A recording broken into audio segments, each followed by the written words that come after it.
All right, we're ready.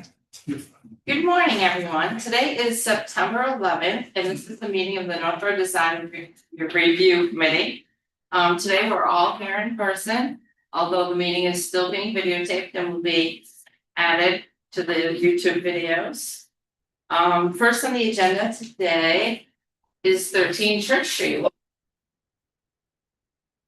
Well, thank you. And I was just gonna ask if you could update us on what has changed since the last meeting, and then afterwards we'll review the sheet that Lori sent out Okay, and then do comments and questions. and I'm gonna let John Rose, who's an architect area from I'm an architect. And we have Brian Gillespie, our civil engineer. And John's gonna spearhead this one, and here's what's changed, which wasn't a whole lot. And then we'll go through the list. That was great, thank you.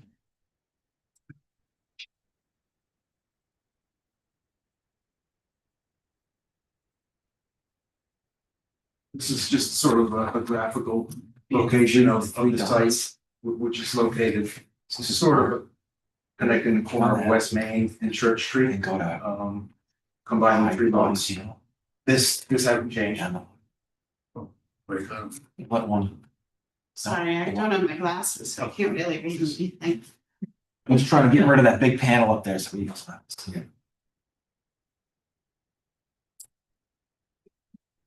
it. Please go.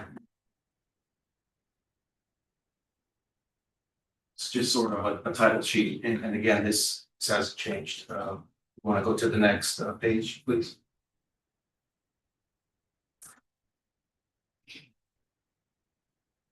This is one of the additions that was left out of the last submission. It identifies all properties within a 300-foot boundary. And in some cases, I went a little beyond. And our site is sort of highlighted in red there. And I think one thing we have to add to this based on the memo is identifying driveways with the 200-foot boundary as well as utilities. So we'll add that. I overlooked that. That may end up being a different page, but that was sort of the intent for this sheet. Well, this was added.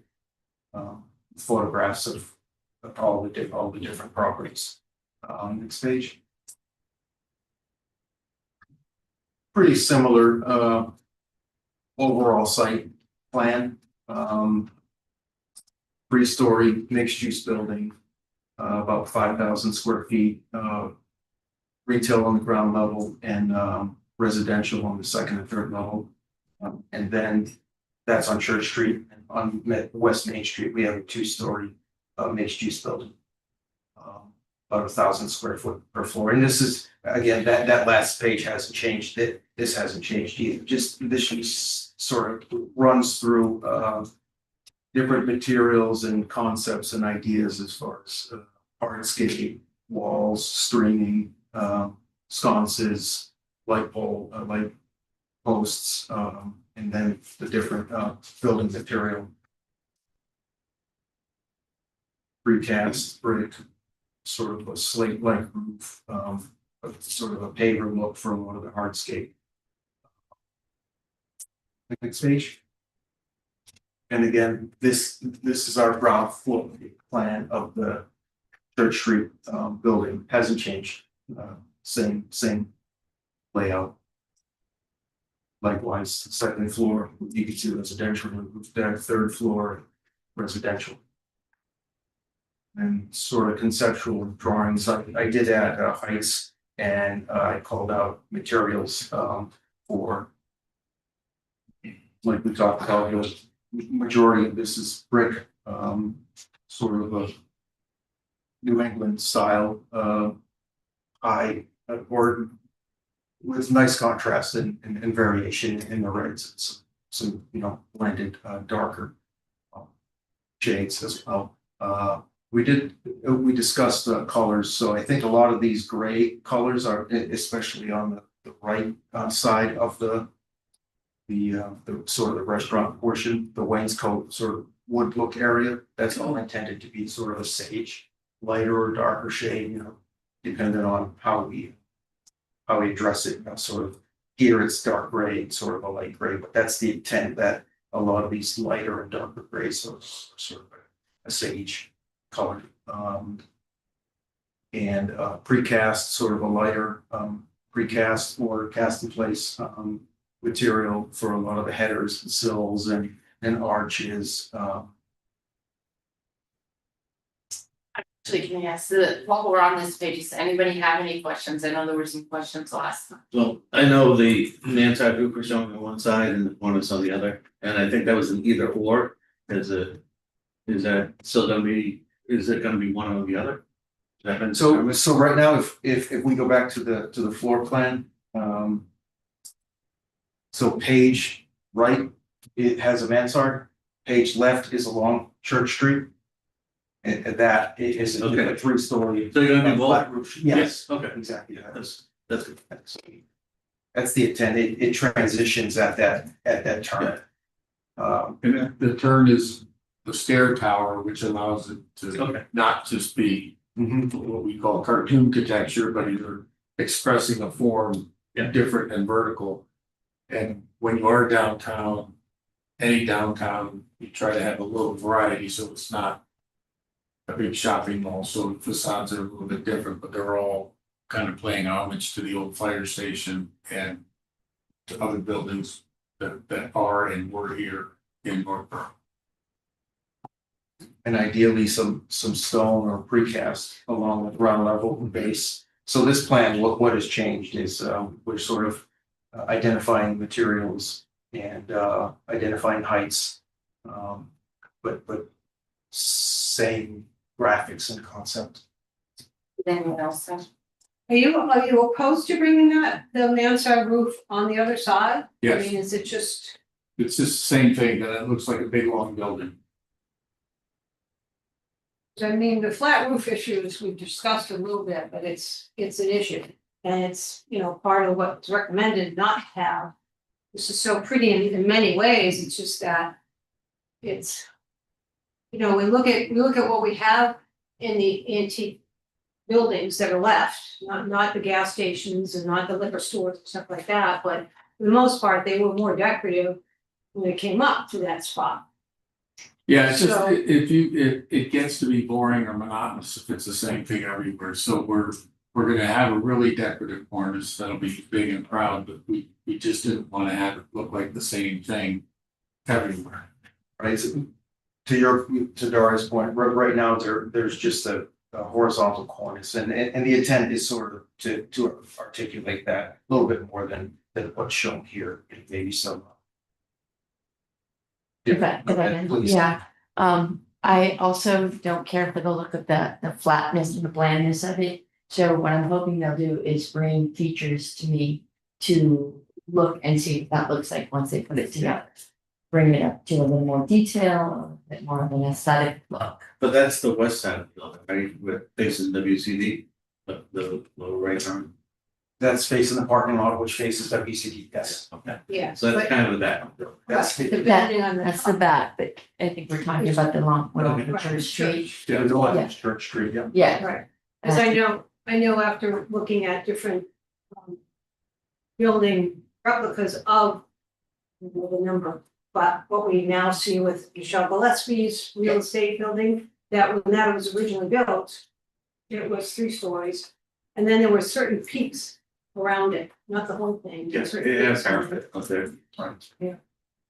yeah, I would prefer to have a little bit more aesthetic features. Yeah, I don't think that looks that bad, I mean, at all, I mean, I actually think it looks good, it's the other building that's the challenge.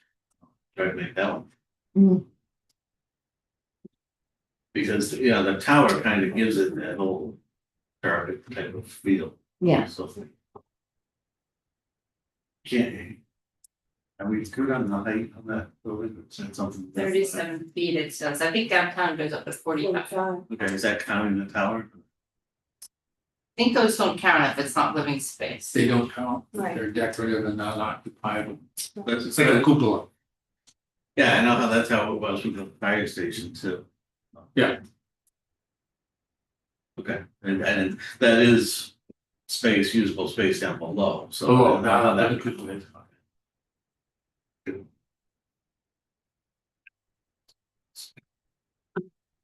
Oh, were you also looking for their feedback on like the fencing options and the stone wall options? Is that why you provided their variety? Because you want their feedback? Well, I think you guys asked for a little more, so we just gave it to you. Yeah, it's.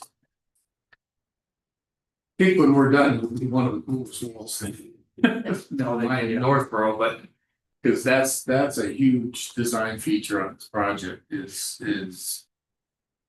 Not just screening from the neighbors, but like trying to make it a very appealing experience from West Main all the way back to Cobra. So the half the intent is to screen. If that, but more of the intent is to make it a really appealing experience, or we wouldn't have that. Puts a beautiful brick walk along the property line and a fence, so it wasn't intended to be the. This white vinyl 6-foot high fence. Right, and whenever we do go high, the thought was, we end up with some walls with sconces and then, changing material to sort of a black, iron fence and then down to a stone, potentially some wood put in benches. So the intent is to have a variety of different types of screening, including vegetation as well. And just create these little spots where you're just kind of sitting and hang out. I assume that you're gonna go with one type of wall, or is that not the case? Okay, because right here you have 4 different types of walls. Right, okay, yeah, I should make, so I think let's see, the first wall, it is just sort of given a concept of, hey, wall landscaping, and just sort of a nice experience with a black fence, black cast iron fence on top. The second wall is that rough look that Millie's looking for, sort of a stacked, just broken stone, as opposed to a very neat dry stack, and Like this one right here. right. The other one's like white cliffs. Mhm. That's like a rounded top. This one right Are you here. gonna make that No, little second. tower there? That's, We're looking would at like like to- beehive on the I would end. like to do that, right? This, the last one there was like the bridge though, right? Right, and the last one is meant to sort of show the concept of some built-in seating. See, So, My opinion, I think if it's any of those, I think they all, Pardon? I like all of them. Well, we're trying to Maybe mix you it can up. mix it up. It's not wanting to be this Right. straight. Here's our property, this is their Stay out. property. stay out. We actually want some openings in it, so it doesn't look like a fortress, but we want some variety, so. It's kind of, the point of the whole thing is to make it a work of art and a really nice experience. And when I say not just we're doing it, it'll be one of the coolest walls you ever saw. I mean, she brought 70 yards of rock to incorporate it from across the street, so now I know we have a jail cell chained to a tree right now. That may be part of the art as well, but. you guys have any comments on that? Design wise? We need to keep it. So you need the inside or outside. Now, if you keep it inside, you can do it 12 months out of the year. If it's gonna be outside, then we're really looking at only 6 months of being able to get Right. somebody in there. That's good. But I Do you think have any color? You can put somebody in there and throw tomatoes at them. You know, It'll be like at a carnival. Yeah, So the exactly. kids can line up, they could give $1 and throw them. I think it might be tricky outside, because like you've already had problems like with people going down there and trying to get into it, Oh, right? really? Or- Oh, it's been popular Facebook. It's an attraction. So, Well, I did. I love it, I like, this, well, I have this client, when you talk to other clients, I said. Well, I don't know, there's, she got a bunch of rocks and dumped them on the thing across the street, and then she got a jail cell and tied it to a tree. Well, but it's chance, break the rocks and. Well, and that's why I Yeah, say there you this go. will be a full that. we It's got hard a to- theme going We're not here. done. we wanna get kind of a general blessing before we spend 100 hours designing the wall, you know, so if you guys get it. And that's why it's not pick one, it's a combination, we want vegetation tied to it. We wanna kind of really be sensitive, we're taking pictures of, I think there's. Corners left from White Cliffs, where you can actually see the cool behind, Yeah. and we've copied them. In other parts of town, even along the road going out to the mall. It's history. Yeah, there's some, hey, this is a cool thing, you know, so we're not gonna do it exactly how they did it, because I don't know if you pay a lot of attention how they did it, it's actually very sophisticated. Yeah. With wide flat, then less flat, then round on the top, so it was every rock you found, there was a place for it in the wall, so it was very, very strategic and, you know, artistic. But getting that shape to look like what we have in the graphic is more where we're at. It's not gonna be exactly what they have, because that would be very difficult to duplicate. You know, but it's meant really to play homage. The same thing with the arches in the front. They're not identical to the fire station, but we're saying, hey, that's what was here. Don't forget, you know, so we're trying to tie into our history in a more practical way so that we can actually build it. Yeah, I think you're doing a great job. I mean, I'm not opposed either to the tall wood fencing that should go in places that will. It's not much you're gonna be able to do surrounding. And ideally, that will be somewhat hidden by other things that are more like plantings or maybe art pieces. But I think it's necessary. I mean, you're in a location that doesn't give you a lot of. Certain views. And I think that the woods nice and the vegetation sounds. And if it was just a lawn next door, it wouldn't necessarily be as protected, but it's not a great view next door, so. So, but I think a little cupola on top of the jail cell would help. There you go. Match the one that you're gonna put. People will not. And that is the intent, but you know, wherever we've got some dedicated screening, you know, it's not just a simple stockade fence like for around the tracks, you know, it could be. Like Melanie just said, it'll be sort of natural wood fence with potentially vegetation, you know, so. In combination, so it's meant to look nice, not just be functioning. Utility fence, and then again, pavers, you know, pavers want to contrast building, which is why, you know, we've got sort of the gray tone and the darker, lighter and darker grays, and then potentially the reds will accent. We're dialing in on exactly what will be permeable and what will be impervious, but the initial intent is sort of right at the access easement drive along the left side of the access easement. Everything to the left of that, you know, we want to look at having it be permeable where it benefits us, which it doesn't always. Brian's point under the along parking spaces 6 through 12, that walkway is actually under a covered roof, so we, you know, that'll be that doesn't, yeah, it does need to be permeable pavers, but then as well, you know, to your point, Lori, you know, maybe along Church Street, it's some sort of concrete or stamped concrete, you know, we're sort of looking at, I did have a few conversations with paver manufacturers, and they seem confident, you know, if you prepare the base, the substrate, you know, you can have a permanently level paver, you know, but If it's done right. if it's done right, that's, you know, do we want to risk that? And so we're dialing that in. We have the landscape engineer sort of queued up to go through, you know, all these, you know, all these different And we did talk a little bit about Church Street and the sidewalk, so. What we found out is there is no town sidewalk there, it's 100% ours. Kind of to do with as we please, and they say, you know, we want to do the right thing, but I think what'll happen, it's around 8 feet. So to make it really work, we're looking at putting some grass in.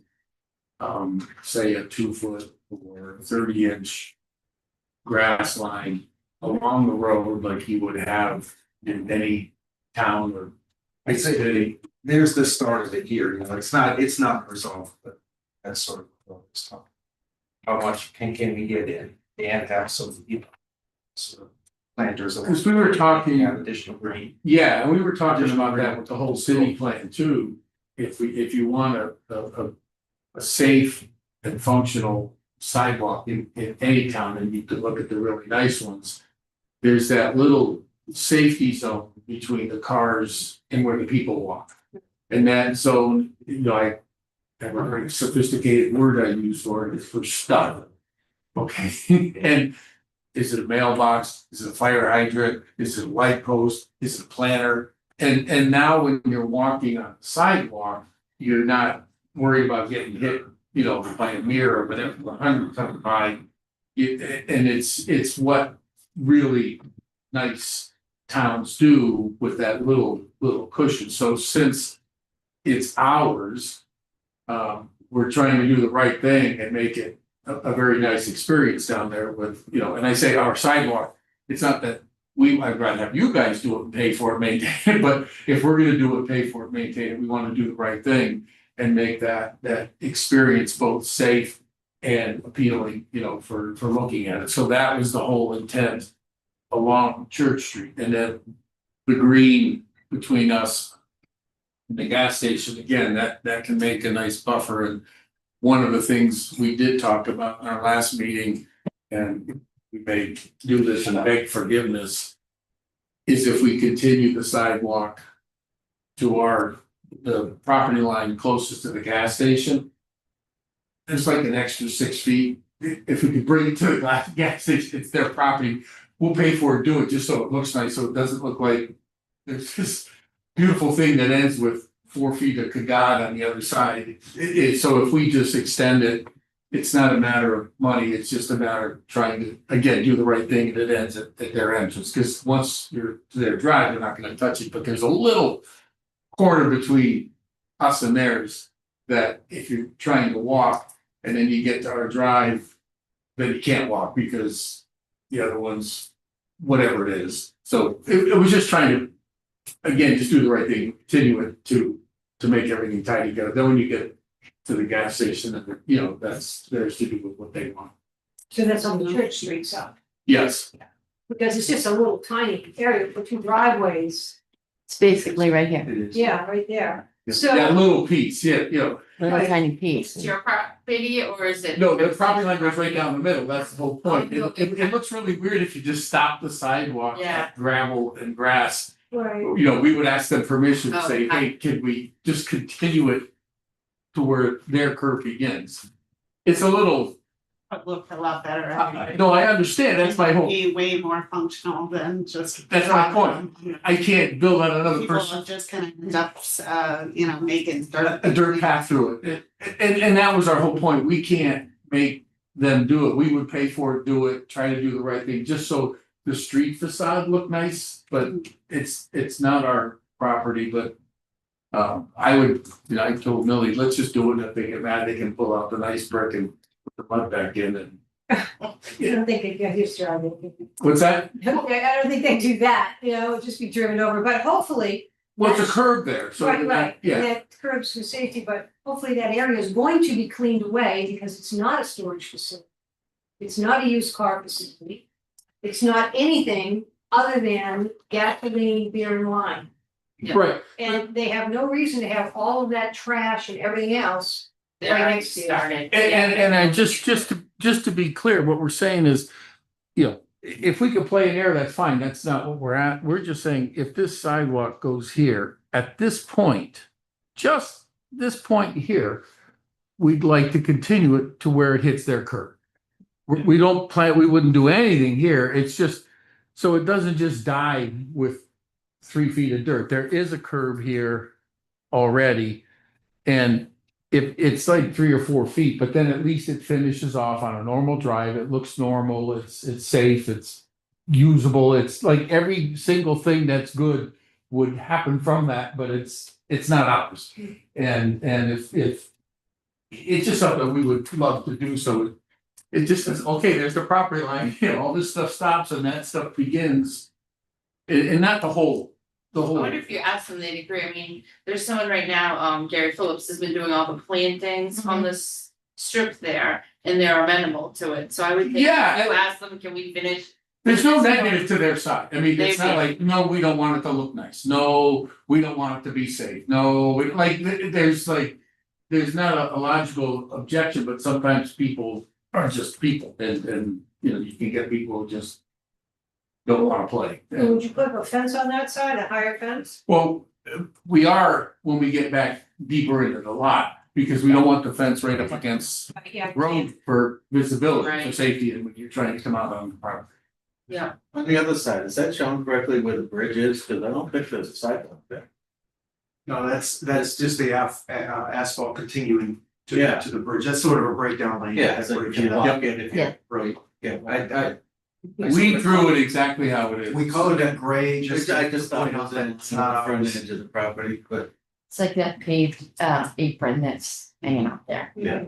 I think if the town probably had that to do over the sidewalk. Yes, there's a sidewalk on the other side. On the other side, yeah, and I think Yeah, that but now once, we've got one here, it would have been nice if they had done that there, well, yeah, with the But bridge, that's in you the know, past. to put a sidewalk on a bridge is. Well, you said it's an annual bridge. No, it's a shame that it wasn't thought, you know, there was no thought given it Yeah, how it's gonna look later on down the road. well, and we also discussed, Not you, but I mean. no, I understand, but we discussed at a certain point, once you get over the bridge, putting in a legitimate crosswalk. Where if you come over the bridge and you want to start heading west, Mhm. how do you cross unless you have to go all the way down the intersection and come back, you know, so. That's, you know, an option that would work with this site if people are coming and they wanna, you know, eat or shop or live there and they go for a walk, how do they get across the street safely? People are lazy. So they're probably not gonna go all the way to the intersection, use the crosswalk and double back, that's Right. just. Right, cause you don't wanna walk in front of the gas station either, cause it's no safety area. Yes, that's the whole, yes, that's the point, so you know, if we're doing town planning, that would be when this is done.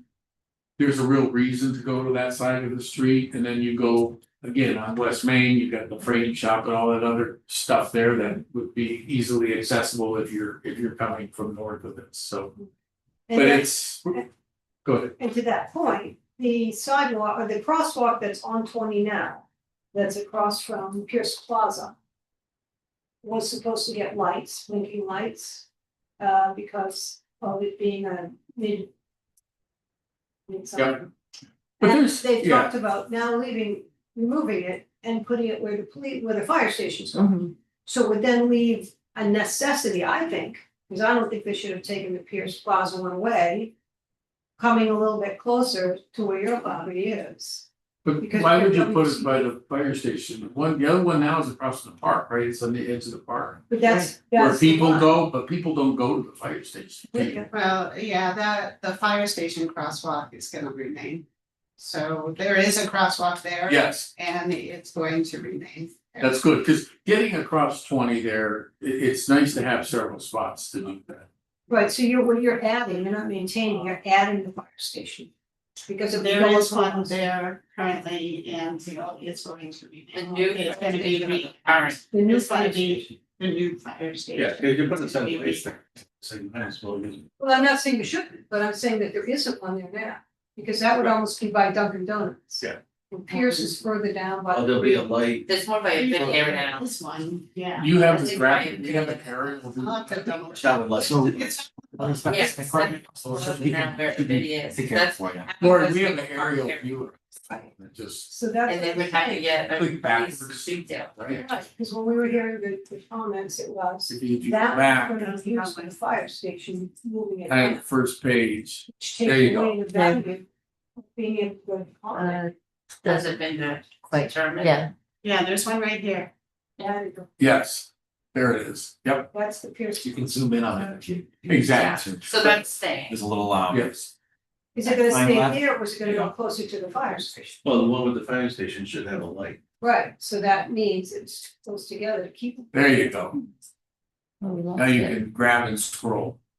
Slide This is it. really hard to do, can't see. Forgot it. Oh, hey. Oh. You don't have a hand? It's actually easier than. No, there it is. Let me, It's too blurry. Well, let it grab it. let me grab it. Yeah, it was control, hit control. And I couldn't see anything, because you were trying to. There it is, though. What were you looking over here? No, see that, you can see the crosswalk right there. The red, Oh, right here. Yeah. Yes, exactly. So that's there, and there's one at the intersection, or there's two at the exactly. Yeah. And we're talking about one where almost where the C is in church. Yeah, up there. Over in this area. right. Yeah, And that further, is right- closer to the bridge. Right, closer to Oh, the okay. bridge. So now if you're coming down, what, it's not that's it, what's the one in the back? Like, Oh, no. Pierce. Yeah.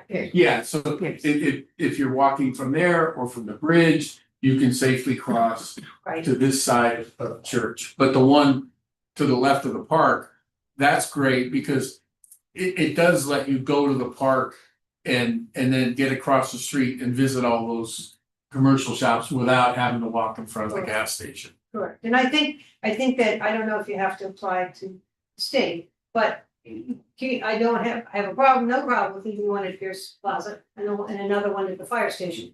But if you can put one at your property in between yours and WCD's coming across to the park, it's a more safe feeling of when you're crossing 20.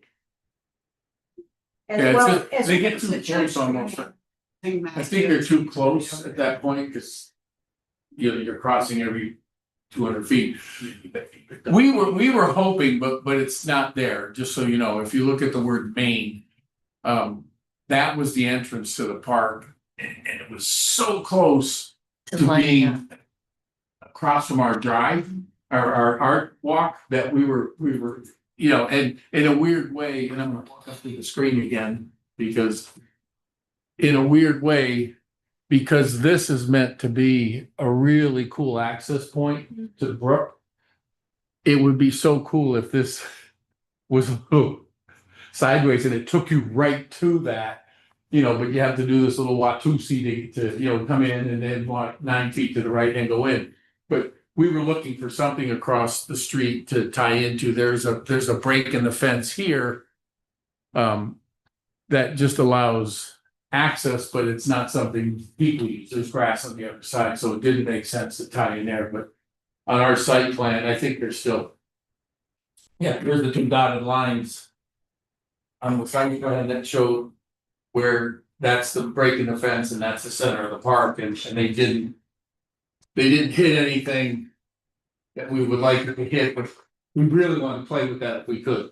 Where's the telephone pole that's there? Is there, does that block your site at all? So it's right on the the site plan, yeah, if we go back, if we go to the site plan or the So the, architectural was it site your plan. property or the gas? It's kind of right at the corner, To the white car, right in front of that.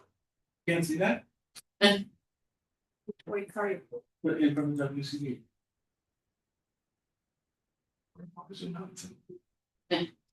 I was just missing that slide, so. Oops. Wrong direction. If you go to window size. There you go. Here we got a black dot lower left of the screen, that's the. Yeah, bottom left, there you go, yeah. Any point where the pole is it? Yeah. Right there, That's that's The white arrow? Oh, okay, is there one on the other side too? Yeah, there is, this one, right WCD. Oh, wow. pretty There's a cool. transformer, right? Yeah, I thought I saw one on Yeah, the right site. about, plan right about there. there. It's out towards the street more, and it's got a transformer, it's a tall pole. But it's not blocking the sidewalk or? No, Hopefully well, not. no, No, the curb cut is right where the building is But- now, so it's to that side of WCD. You see, a lot of the walkability that we want downtown is hampered by the 3 gas stations. Because they're open, they have 2 openings, there's no sidewalks. right, there's cars in and out. There's cars in and out all the time, so that this really, it's not a sense of security when you're trying to walk on that area. I get it. Well, and the poles are in the middle of the sidewalk too. Well, and that's, you No, know, that the was, handicap. that was a mistake. So you're creating a situation of comfort to walk inside and attractively to make connections. Yes. But you need to make connections We by, would like to be a cut through. You know, if you're coming down West Main and you wanna go to church, that whole intent is. And you get lots of options to play. If you're coming down here, you turn onto this, hey, sit on our bench and hang out. Trying not to block anybody, but if you're coming. If you're coming here, you can hang out. Can that guy go away or no? you move up the artwork screen. But you can see here, there's also a change in color or striping. There you go, just scroll down. Scroll down. No, use the Use the scroll wheel. Someday. It's the different attraction. Lord.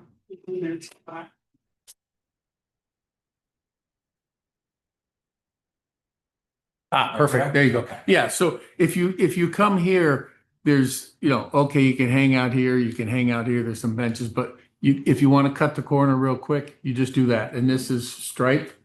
So it's safe. If you want to do that, you come by all these, the restaurant, go here. If you want to go even further, down to Colebrook. So there's like a whole bunch of cool ways to get from here to there. And we're saying, because we want to be part of the community, because we want the activity, because we want the life. Come on in, you know, enjoy it, enjoy the space, you know, which, you know, yes, there's parking, but you're not really dealing with the parking when you come in on any side. That was the whole intent. This is actually covered, you know, this whole area and over there as well. So it was meant to not have you have to walk around the gas station. Touch the screen, I think. Pardon? I think you touched the screen. It's a large. Oh, is it? Oh, you It's a can. large touch screen, so. Holy Yeah, mackerel. kind I of. hit it with my elbow. No, Where's this one right here, right? Yeah, that's it. Okay. That's I hit it so with my elbow. It's good for the residents too, because then they can go anywhere. Yeah, well, and that, you know, Yeah. but that's why I said this fence, still, you're gonna be clapping when you see the fence, not wondering, you know, what the hell did you do? Most Because, of the residents are gonna be coming from what's it, Center Drive, Whitney Street, Church Street. and folks, yeah, folks from church as well. Because there's a lot of walking down there, especially like when if you're at the downtown area where the railroad tracks is, you come down Pierce to go down that area. And Right. then you wanna cross over, you're taking your life and you can, at that point, because I don't even, where's the first crosswalk on Church Street from? It's not Whitney. I think it's up at church. Right there, but that's, you know. Yeah, so By that's the- pretty far. Yeah. Square. Yeah, but so this would be good from like where the senior housing is, they'd have a different path instead of walking down Main Street. If you go down Pierce and then if you get crossroute right there, it'd be great from. So can we start working on getting that crosswalk put in so that it's ready when you are? That's up to you guys. That's select board, DPW. Alright, so the right. They wanna wait until the fire station is moved. And then there would, Anyway. yeah, also have to be a ADA accessible ramp. Mhm. And everything So here that's gonna was, require funding. everything here was intended to be universal beyond the ADA. Yeah, so it's just the other side of the street, it's right in Burbank. Alright, well, It's good to bring up to the select I board, think- so they know it's in the Like loop that coming is- down the. yeah, I think I would like as a Design design review review, committee. send a letter. And requesting that this start being looked at. I Yeah. think for safety and for aesthetics and for, Function. and for funding, because if you don't start asking now, you're not gonna see funding.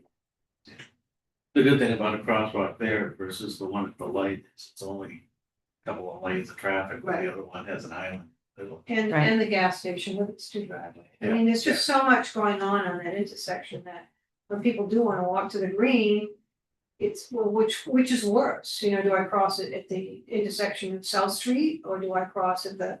You know, the intersection of the Church Street, and either one is difficult unless you're holding traffic. So I think that I would like to get that in the books. Sure. What do you think, Mark? Yeah. Yeah. I agree. Yeah. All right, Lori, is there a way we can write a letter to add it to the queue? Do you wanna wait until after the ZBA, because of course, they may modify things and. So, I mean, it could be designed by these folks, would you folks design it? What's that? The crosswalk location, so you can pick the exact location. Sure, yeah. Yeah, that'd be That great. makes That would be the, savings. yeah. We'd like to have, yeah, input for sure, so it does function well. Okay. Well, if we require them to put it in there, then they So should it's- do it instead of doing going to the town. Right? Oh, being required to put in the. Well, make it as a condition. Well, we don't wanna pay for the construction of it. I mean, Right. Right. But I think that's a big compromise, it's a design work. Yeah, if we just show where it's one. And then starting that, because I don't think there's anybody who's gonna have a problem with that ZBA or otherwise. And then maybe we make a recommendation to the ZBA Right. as part of the, you know, if they, should they approve it, then they would wanna start with the select board to get the crosswalk. You know, applied for. Yeah, I think the ZBA can have the town do it, just make it a town requirement. And I know on Newton Street, they did, the ZBA or the planning board actually made the town pay for the guardrails. The planning, the ZBA can make the applicant do it, but the ZBA Yeah. doesn't have the authority to tell the DPW that they're gonna pay for that. So. Oh, they did on Newton Street. And it So could it's be a planning board. recommendation, a suggestion, but the ZBA doesn't have the authority to tell the select board and the DPW to. It was planning board in this case, so. All right, we'll figure out the best route to take so that this can be already in the works.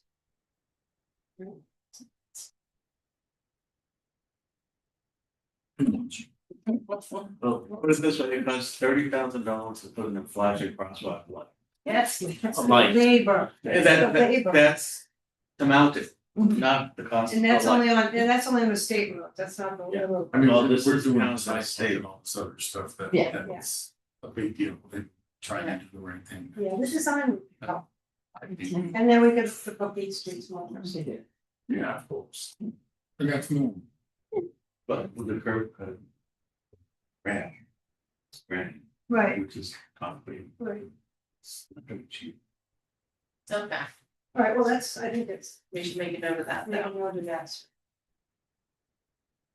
Okay, sorry, go ahead and. Sure. There's somewhere. The elevations, I think. Oh, wait a second, you were gonna speak of the little house, the little building from West Street, is that a different page from it? Okay, there we go. So this, at this point, it's tying into the building on Church Street. It needs a little bit more development, potentially. Right, this one, you know, Mansard is gonna make this, really improve this, the look of this. So. Needs further development, but the intent is to have it tie into, to the Church Street. Why is this limited to 2 stories for a reason, or? And just staircase and stuff?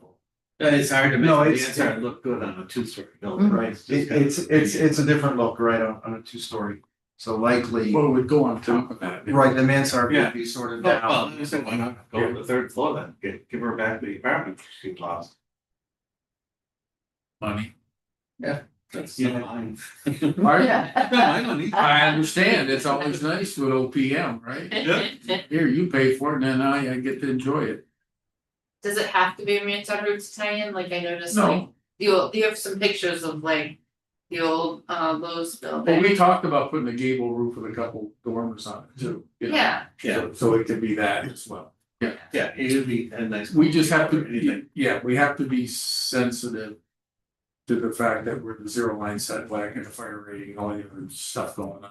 So. Yeah. Yeah, I think, But it's yeah, not we'll work super on- important to make it look like the other building, because you see it from different streets, so. Yep. You've got a clean slate here. Well, I do think that, I mean, you could, with the third floor, you could, because you've got it balanced. Yeah, our Fire budget station doesn't account across for a the third street, floor, okay? right? Yeah. So, I mean, You have that's the to other. put in an elevator. On the third floor. Okay. Do you? No, for the 3-story. Yeah, We'll get an that's elevator. kind of kills it right then. But it's in like the old Lowe's building, I think it's in those Yeah. pictures. We That's can the deal with the floor. roof, I mean, Yeah. yeah, we Okay, don't have so- to solve it here, but yes, we can deal with the roof, for sure. It'll be a 25 to 30 foot tall building, yeah, once we sort of. All right, so would you come back for that, if that finally, when we start? Is this like one of the three, right? This is Second number and 2, third, so, right. right. So by the third one, we'll develop all of the elevations. Mhm. Move from. Alright, so just in going back into the word elevation, are you going to be able to do, because I've seen it actually, I can mark it actually, but you could do the elevation of the adjacent buildings, the 2 or 3 adjacent buildings, to see the size, yes. Sure. Yeah, I mean, if it's easy, I know. Yeah, it's the gas station and the. If you've got AR potential, like a computer system. I know, and it's awful because. Well, I know, that's the whole point, we gonna want us to relate to that, we'll Yeah. put a horizontal neon sign. It's like, if it was nice looking neighbors, it'd be great to relate to. Yeah. If someone looks at it, they're gonna say, well, this pretty building is out of context, because that one's ugly and that one's dog ugly, and yours looks nice, so you have to make it ugly, otherwise it don't fit. I think you just want the street view to see the elevation and the I could get setback, some shipping containers, that'd be great. you know, if it's Well, not. it's almost. So vertically. I think there are some already. Yeah, oh yeah. You don't have to add to them, you just have. to- Yeah. Oh, yeah. Yeah, cause then The gas. Yeah, we could do that. It's usually done because you want it to look like the neighbors, Yeah, well, we already went through that down the road. yes. I'd say we need to see with the elevation and the Yeah, setbacks. yeah, Makes sense. Well, it's like we improve aesthetics, not, you know. no, I get it, but aesthetics, it has a lot to do with timing, if all the neighbors were a certain tone and height and everything else, you wanna blend with that. We don't wanna blend with our 2 neighbors Right, here, exactly. if that's, Don't block them if you can. yeah, and then if I you think get if you down, set a stand and then when those sell off, then they can tie in Yeah. for you. no, it's fine, we'll do a little. In time, at some I point. think seeing it in context is great, I mean. Even John can make that look good.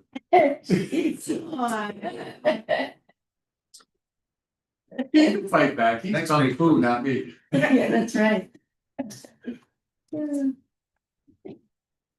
Okay, Go ahead and tell us what you were telling us, I didn't, sorry to interrupt. No, that, I think we're set on that. So landscape, we have a fully developed landscape that, again, you know, this is sort of the first pass and we're ready to engage it and have it really start looking at hardscape and vegetation and just really start making sense, but in terms of, you know, oh, one of the comments, or one of the questions last time was all of these are already plants that will survive a winter under a pile of snow. And so that was sort of the one of the questions, yeah, I asked David LaPointe, he said, oh yeah. He said, these will all survive and grow back next year. So you're gonna redo the dirt underneath, right now, so. And so You got to fill in some of that. Well, we have to do everything to meet code and let the plants grow and. Oh, Driveways so not that's, sink. that's.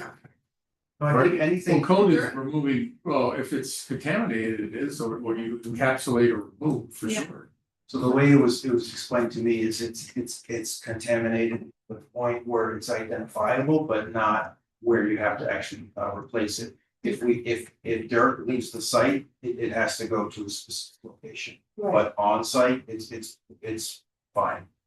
right, I'm just saying that for roots, Right, So right, you that's would how- likely put an X amount of inches of topsoil and mulch, right? So you'd have to strip at, right? Get what the number is, 6 inches. Mhm. No, there's no question, this is a responsible group of people. Don't want Right, somebody- yeah, who's gonna put a plant's gonna die in here. Then we have to put more plants in there. Yeah, We want them because we want them, not because you want Yeah. them. So, I mean, we don't wanna maintain them, so if you don't wanna maintain them, you do them right, and then they just grow. see a lot of, unfortunately, see a lot of death in trees and, certainly haven't even figured out why. Pine trees are dying. It's not being addressed, that's a little concerning. So no change on this plan. There was Since the one last thing meeting. from the last meeting was I think we're gonna check if the fire department had approved the out versus an in there. Or. Traffic correction. Yeah, I don't think the. I'd say the other thing I'm noticing just from a fire department. But he was here, I think he was fine. Well, he wasn't, no, last time you had, Who was I mean, here? it's- Oh, the maid was the police, no, it was the fire, No, she's, no. they never come to our meetings. No. we had a development Yeah, review thank you. team meeting. Well, this tied into the new Yeah. location because it was an in entrance when they had looked at door location, and now it's an out entrance, and I didn't know if that would affect it. And then the other thing is the placement of the boulders on that corner, if a fire truck does come in, the double, the. Yeah, it meets the turning radius, I mean, they were Does it with here, the boulders, I mean, the. yes, of course. It's just a matter of putting the small Yes. boulders in front anyway. Yes, yeah, we're not driving beyond the curbs and the boulders are all behind the curbs. And the curbs meet the fire truck turning radius. Yeah. But you're right, like, because that was a different meeting when they were, because we had that police, we had the fire, we had Concom, we had the whole gang. Before we did anything to make sure this all. Yeah, that was in DRC. Right, Yeah. exactly, but I remember sitting right over there where Abby was. Yeah. You're like, you never come to our meetings, so. No, but I mean, Well, he did when it was. I mean, we just wanna make sure that all made sense. Yeah. And we can do it either way, the good news is. Yeah, you wanna change it, that's fine, we can, but he. Well, do you even need it? I mean, if the building was bigger and covered the whole main street, No, we don't, I mean, if you wanted to, I mean, One way out, yeah. yeah, so you know. So actually, can we go back to the little building, because we were talking about the fire chief injured or something? A question. I was thinking about what Mark had said about the door on the back for the entrance way for the resident. Like, to me, that does seem like a good idea, and I was thinking of other ones around town, like North House Pizza, someone lives above it. That they enter it from the back, from the parking lot, say like. The market said, if someone comes home with their groceries, are they gonna wanna walk all the way around the building to walk in off the main street? I was wondering, We were directed because it's on the West Main Street, it should have an entrance on West Main Street. But that's when That's that's why why, because the it's- parking lot was on Western Street also. So now that's an exit there, so that might affect it. This is, we're trying to work, we've got a conflict between our guidelines and our bylaws. And The fire chief wanted the, you wanna. Okay, They want the front. Right, but that was when the entrance to the parking lot was on. Yes, which makes sense, So because when you look at any downtown that had up and down. You walked in, you went up the stairs. But I'm saying, if, Right, you know, a you fire walk to the truck is back gonna and go to you went Main in front. Street, but an ambulance is gonna go to the parking lot, probably. They're Well, not gonna be on the wrong side of the road in front of the building, when they've got a parking lot right there. The ambulance goes to the address. so the fact is that you could do, your front entrance is mainly for retail. Because you're walking. It's retail and residential, yeah, But the residential's above, not Mhm. behind, correct? correct, yes. So the back door would be for the residents to go into and go into their parking lot. Yeah, it can be, do we want that? No. Do you want it, if you wanna do it, we can turn it around and do it backwards, that's fine. No, I wouldn't wanna do it backwards, I like what you've done with Main Street, I was like at 2 doors. You can't, cause you have 2 stairs there. Yeah. Or you add an 8-foot corridor to the whole building to get a door on both sides. Any downtown that has residential above, if you go, I know this isn't the north end, I was going, hey, it's not the north end. But you go to the north end, here's the restaurant, here's the door, you walk up the door, mom and dad live upstairs, they go to, you walk to the next place, here's the deli, there's the door, you walk upstairs, and they all park in the back. And they enter through the front, it's just how it's been done for a zillion years. Do people come in the back in some apartment complexes? Yes, we can park here, we still enter from the parking lot, but you still have access from Church Street to come into the apartments as well. But our stair that you go up to get to the apartments is on Church Street. So you're still gonna walk, when you turn that stair and walk up, you're still walking right to within the wall thickness of Church Street to get to your apartment every time, even though you're starting in the back. So this, and if you want it, we can do it. It doesn't seem to make sense. The fire department, the ambulance goes to an address, they don't necessarily know how to get in the building. So when someone says, go to 50 Main Street, I'm gonna find 50, I'm gonna see the door, and I'm gonna park the ambulance right down the street and go get the person and help them out. They don't, necessarily know that, oh, there's a back door on the left under the overhang. Cause that's not what they do, But they're 911. also not gonna cross 4 lanes of traffic. Pardon? They're also not gonna cross 4 lanes of traffic to get into the door. No, they just pull on the right side, they pull right in front of the building and they go do their thing and they leave their flashes on. Cause it's an emergency. They're coming from the other way with the new fire station, so they're gonna come in and go. Do a U-turn. or Yeah. whatever. They're just gonna run across the road. They're just gonna pull in their own way, driveway, and just, yeah. Yeah. No, it's just gonna come from the fire station. But yeah, it's, we don't want two entrances, cause that's crazy expensive and it doesn't make sense, so if you Well, say, So the thing is, the bylaw says shall instead of may. shall what? So, you know, Have it in the front. have it face the parking lot in a multi-building complex. In Littlebury says it. No, it actually says that it should be on the street. In a multi-building complex? So that assumption is that you only have one street. So you have like a long lot and then you have a building in the back with no access to the street. In this case, you have frontage along 2 streets. So the bylaw says it shall be on the street. So because you have 2 streets, it has to be on the street. That makes sense. So it does make sense, I'm not talking. Well, it's our code too. The thing that I think of is that you've got one business, is it one business for downstairs or two? Uh, Me too. it could be two, yeah, If business is being conducted and somebody on the second floor has an ambulance call. Sure. Are they gonna bring that person down through those? no, That's- no, they got their own They stair, have their own entrance. their own stair, their own entrance, they On Church Street. do not connect. At all, it's it's a stair that runs up the side of the building. With zero access to the retail, because they're totally independent. Okay, that's the question that I was asked. Yeah, no, you don't go, You can't go through the store to have. no, I think it's actually illegal to exit through a store Yeah. from a different function, because if the store has a fire, then you're, so Bob's saying, yes. But you can, the other issue was that I like, the store's main entrance is on the street where it should be for pedestrian traffic and everything. But people coming from the parking lot have to walk all the way around, where this doesn't have a second entrance for the parking lot. So it's kind of cruel to, or not convenient for ADA type accessibility.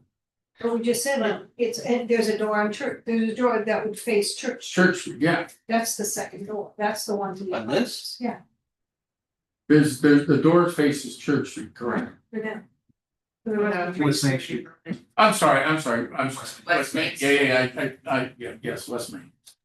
So that I was just saying, you gotta park in this building and walk around 3 sides of it to get to the main entrance, which is. Or one side, because you could walk along the nice walk that we're building against the Butters property too.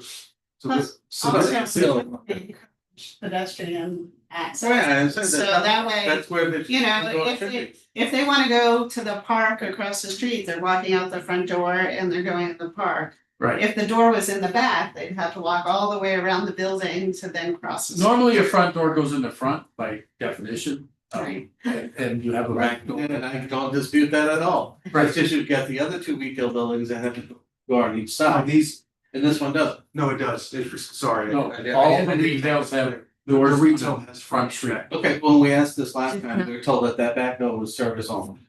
For the Retail. retail, Well, not to get to the kitchen, Not for yeah, we have a service entrance to the kitchen if we have. No, right here, this building. That There the is door no on the back door. right hand side, yes. Pardon? There. Oh, there's for a- the junk, on that's both the sides, garbage yeah. dump? Yeah. The back door underneath the very inviting porch. Yeah. You can't use that door. No, for dropping off, it's for the restaurant to bring their garbage back there. Yes, Well, because you have. Whoever, This is- Oh, I'm sorry, not restaurant, whatever. whatever commercial Yeah, tenant is in there, they have a back door. How they use it is up to them. Right, but the And other you have two retail buildings have an entrance from the parking lot and from the street. Both sides, same, Right. same. But that's not an Same entrance, as this that this is a service door. Unless the tenant, However they wanna use, unless the tenant. they could chooses say, to use come on in and buy our flowers. So they could use it as. Yeah, we could use it as- Well, but a handicapped person parking in the handicapped space right next to this door cannot use For safety and security reasons, retail spaces never want more than one. If you got a small retail place, you don't wanna have people, customers coming from the front and the back. So your back room is where you keep your inventory, Bathroom. the office or whatever, Yep. bathroom, because of the security issues. but that's not shown. They only have one entrance for customers and it's in the front. And that's why I'm saying it would be more handicapped accessible if it was also in the back. But then how is that pedestrian friendly? They're trying to create a pedestrian friendly. So you don't want to have. Did we just meet code and have it be in the front, is that okay? I mean, that's what we're trying to do, just comply with the code, not. You So know, this is- It's handicap accessible to the front, everything is universal design, every building has a front door. You can access some of the buildings from the parking lot. So the other two retail stores, it's only a service door on the parking lot? It's whatever they want it to be, but well, they could use it how they want, I can't say you can't let an employee in your back door, I can't do that. We don't have that power, but you would have to go by the toilet and everything else, just like. Every commercial space built on the planet that has a back space for their garbage, if their garbage was up front, they wouldn't even need a back door. So they're all laid out, it's pretty logical layout, pretty traditional, it's been done for a couple 100 years where you enter the front of the building from the front door. It's a. Okay, so on the two on Church Street then, you park in the back. You walk around the building to get into the store. Yes. Yes, But they. like most of Hudson, most of Boston, most of only every city in this That's state. the parking rate. There's some street parking which we don't have. Right, we don't have, So 90% of the people park in the back and come in the front. you Because see closer to 100. park, 100% of the people. right, park in the back, right, and they come in the front, you know, so it Like doesn't, a video bank, they park in the back and walk in the back, like they could right, I mean, it's, yeah, walk in the front, like, yeah, when I walked downtown Lexington. They had entrances in the back and the front, so they could do it, and you Yeah. did have to walk by one of the restaurants. There was the kitchen and the bathroom, but. and then it's really they up to the wanted it. person that owns the place whether they want two entrances. Most people want one for safety reasons, but some people say, hey, come on in, we've got 3 staff, we'll see everybody. Well, I'd say the examples, I said that, you know, the practice is to also put like handicap buttons and everything on the back door. You have a second, but in a case where the parking is in the back and the entrance is in the front. I just trying to make this more handicap accessible, more elderly friendly, you know, and that's kind of our design type of guideline, type of. Oh, is it the design, Well, like, you know, yeah, addressing the elderly, I didn't know that, right? But, well, Be ADA careful. accessible. Huh? Be careful, address the elderly. Well, I didn't know that that was one of the bylaws in the design review committee, It's not, we don't have bylaws in the design. We have or design guidelines. guidance. Yeah, we try to make it address everybody, not just the old. So for sure that there will be an accessible path from the parking lot to the front. To every entrance. To every entrance. Yeah. It means, It's just kind of a confusing thing to me because ADA guidelines say that the handicap parking spot has to go as close to the door as possible. But architectural guidelines say you put as far as. you can put the door wherever you want, and you put the parking Right, that's place, fine. and that's what we're doing, we're putting the door where it makes sense, we're putting the handicap spot as close to it as possible. It's exactly what we're doing. Right, but you don't see a conflict there? No, no. No. Might wanna come in the front door. It's just that's why we have a front door. First impression, entrance, security, cash register, there's 100 reasons to why to use the front door. And you treat them all the same, which is a big thing with the ADA and universal design. You don't make the handicap go there because it's more convenient. Everybody wants to use the same entrance to be inclusive. And I thought. So it's a big deal because you don't say, you guys go there because you're different than us and us normal people go here. It's very offensive to the handicap. One of our earlier meetings, there was sort of was an agenda, but it was like, hey, let's get the pedestrians walking around Northborough. How do you do that? You get to parking back and, and then you create the traffic. They don't have a choice. They have to walk to Church Street or walk to West Main Street or along Church and West Main. So that was sort of, early on, I thought that was the intent.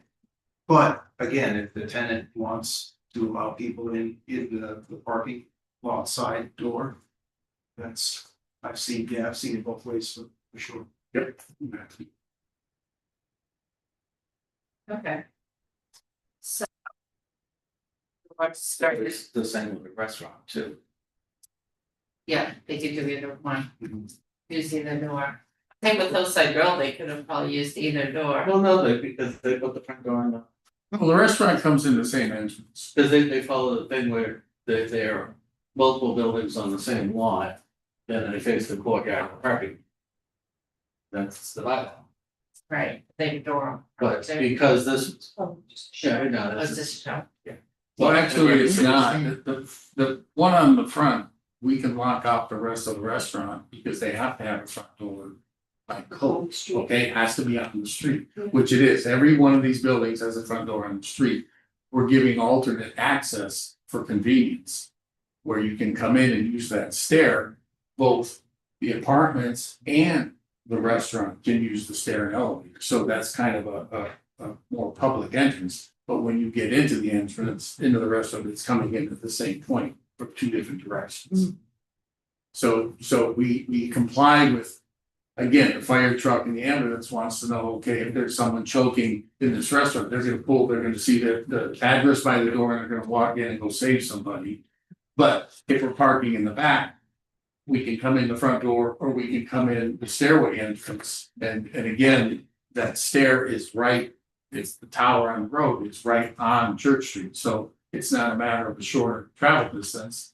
It's just a matter of just getting to it from two different points. You're still gonna hit that point no matter what. If you're going upstairs. If we can back up few pages and let Brian take over. There you go. You can change this. Okay. Excuse me, so we're developing the site plan as we get some of these comments back from both your committee. And my boss here, and he was telling us where things need to go, what they need to do. Quick update, we were able to go get some ground, some sort of test pits for drainage purposes. We were able to do that, ascertain groundwater elevation, the sea line, the water table. And we're incorporating that into our stormwaters. And I think I said the same thing before, we already put together a pretty comprehensive list of comments. We've taken care of most of those. There are a few a little bit outstanding until we just kind of tie everything together. I'm here to answer any questions. One of the outstanding issues that we have are the pavers. Are they going to be set in a bed of stone or gravel, which would make them pervious, or are they going to go in a bed of asphalt or concrete, which would make them impervious? A little bit of that along the building edges don't really matter because again, the sidewalks are underneath the building floor, so it's going to be impervious anyway. So we're just kind of coming up with those fine details. One of the questions was where our utility boxes or transformer boxes are going to go. We are trying to work exactly where those are going to go and kind of get some screening around them. That will be on our site plans when we submit. So we're just working through some of the comments here. I think I would bore you guys to tears if we went item by item, but I didn't get to answer any questions that you have. So while you're looking, the test kits that you've done for the water testing, are you going to put grates and such on the working pavement to catch, or is it underneath like a system like they did with the? Yeah, no, we're going to use an underground or some sort of recharge system that will be caught by catch basins with hoods on them that initially treat stormwater and then go to a recharge area similar to storm tech units or whatever this committee may be familiar with. Yeah, Caltech or Storm Tech. There's a couple of techniques that they use to treat the water, treat the storm water from TSS removal and things like that. So you have that'll all be explained on the site plans. If you want to go just a couple ahead.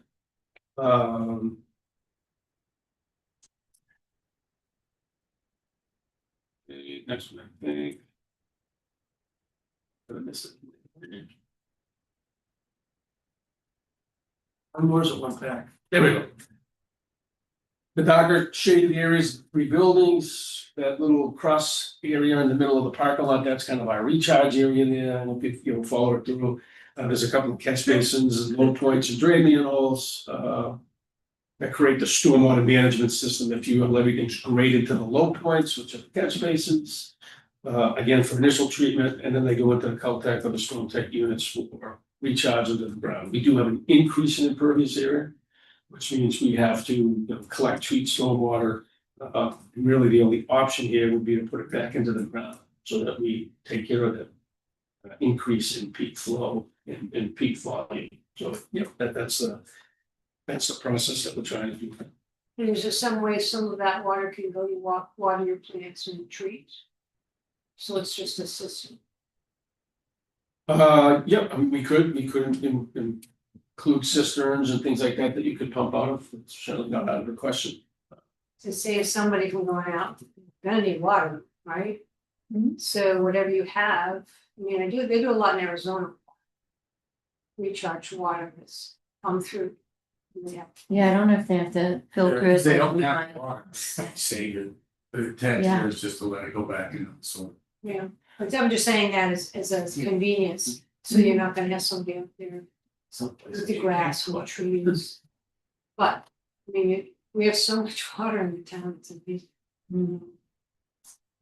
I was just checking to see if that was. I don't know if how would you bring it back? Like would be hoses or something like that, or? Well, pump it up? you would, before discharge, once you collect it, and treat it, you go from a catch basin into a cistern, almost like a fire cistern if you will.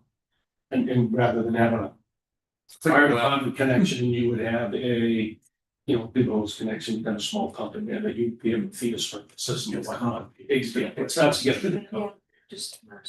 And you'd have to weigh the cost over exactly, how much water do you collect?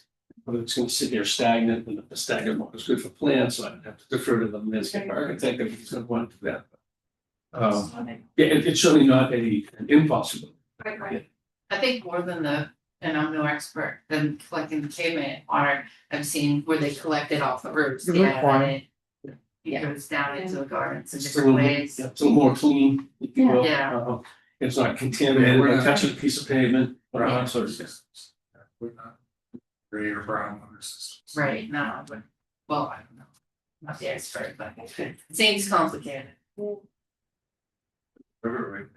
There's a bit- So, where's your hydrant here? Like, what do you do for fire? We have, we would take fire services off the existing line that's in, I think it's in both West Main and Church Street, so you would have a domestic line that would feed domestic plumbing. And you would have a fire line that would service fire protection. And the fire, warranty, so they got that up pretty quick. Yeah, Yeah, but then it didn't They go can through use the the regs and regs problems, too. the counter trucks just nailed that, right? yeah. and during review, if the fire department wanted another hydrant, we could certainly provide that. I think there's enough hydrants around the area, that we do not need one, but again, if the fire chief said, hey, geez, would be advantageous, and we might be able to add that to the set. And they usually add if you're building areas that weren't built. And this was also. No, it's outside of it.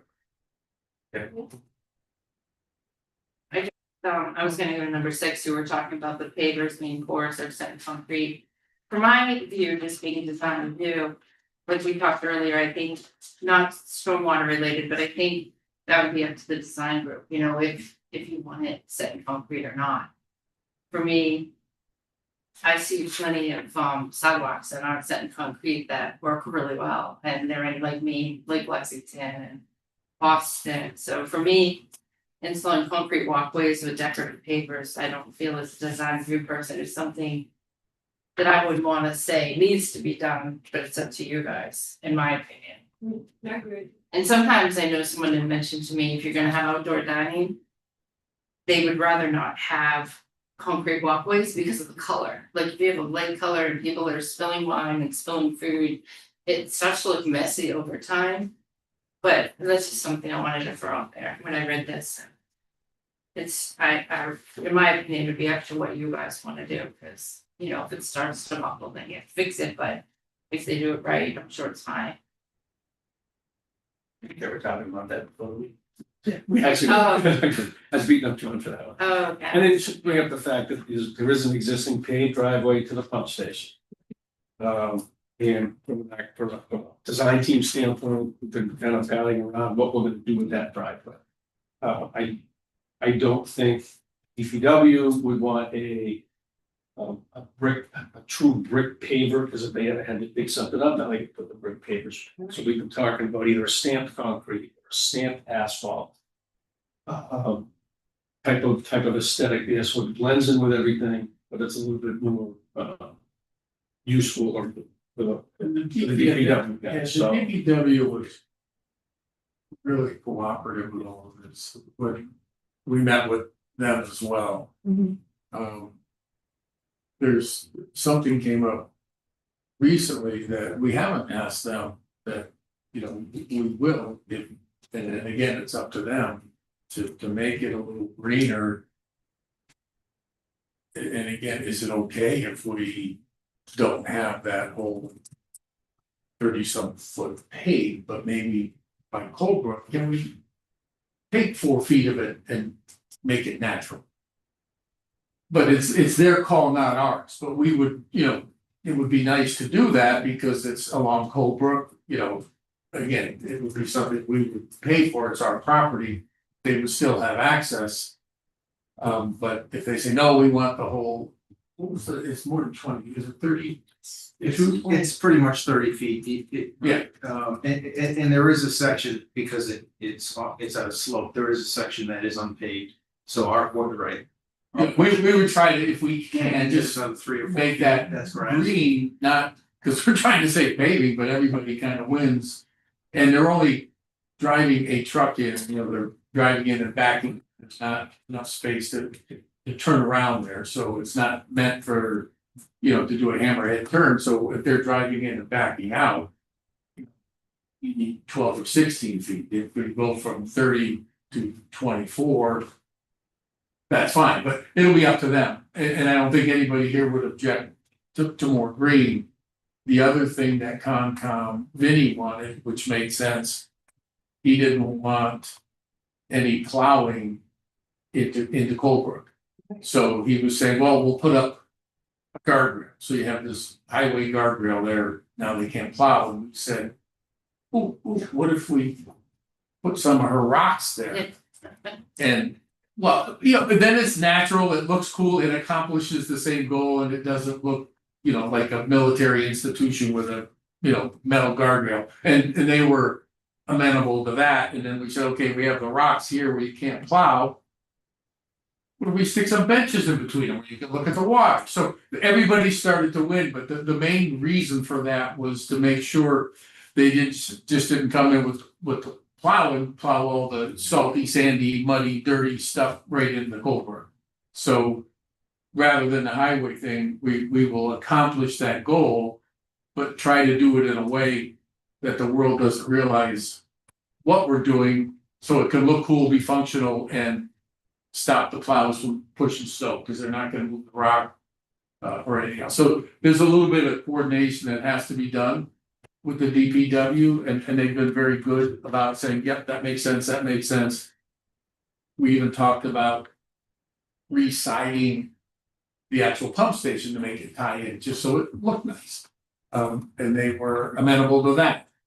So there's some stuff that we would be doing above and beyond, just to try to make it a nicer experience and space. That accomplishes the functional and safety goals, but at the same time. You don't have the big sign saying don't plow here, you know, it's.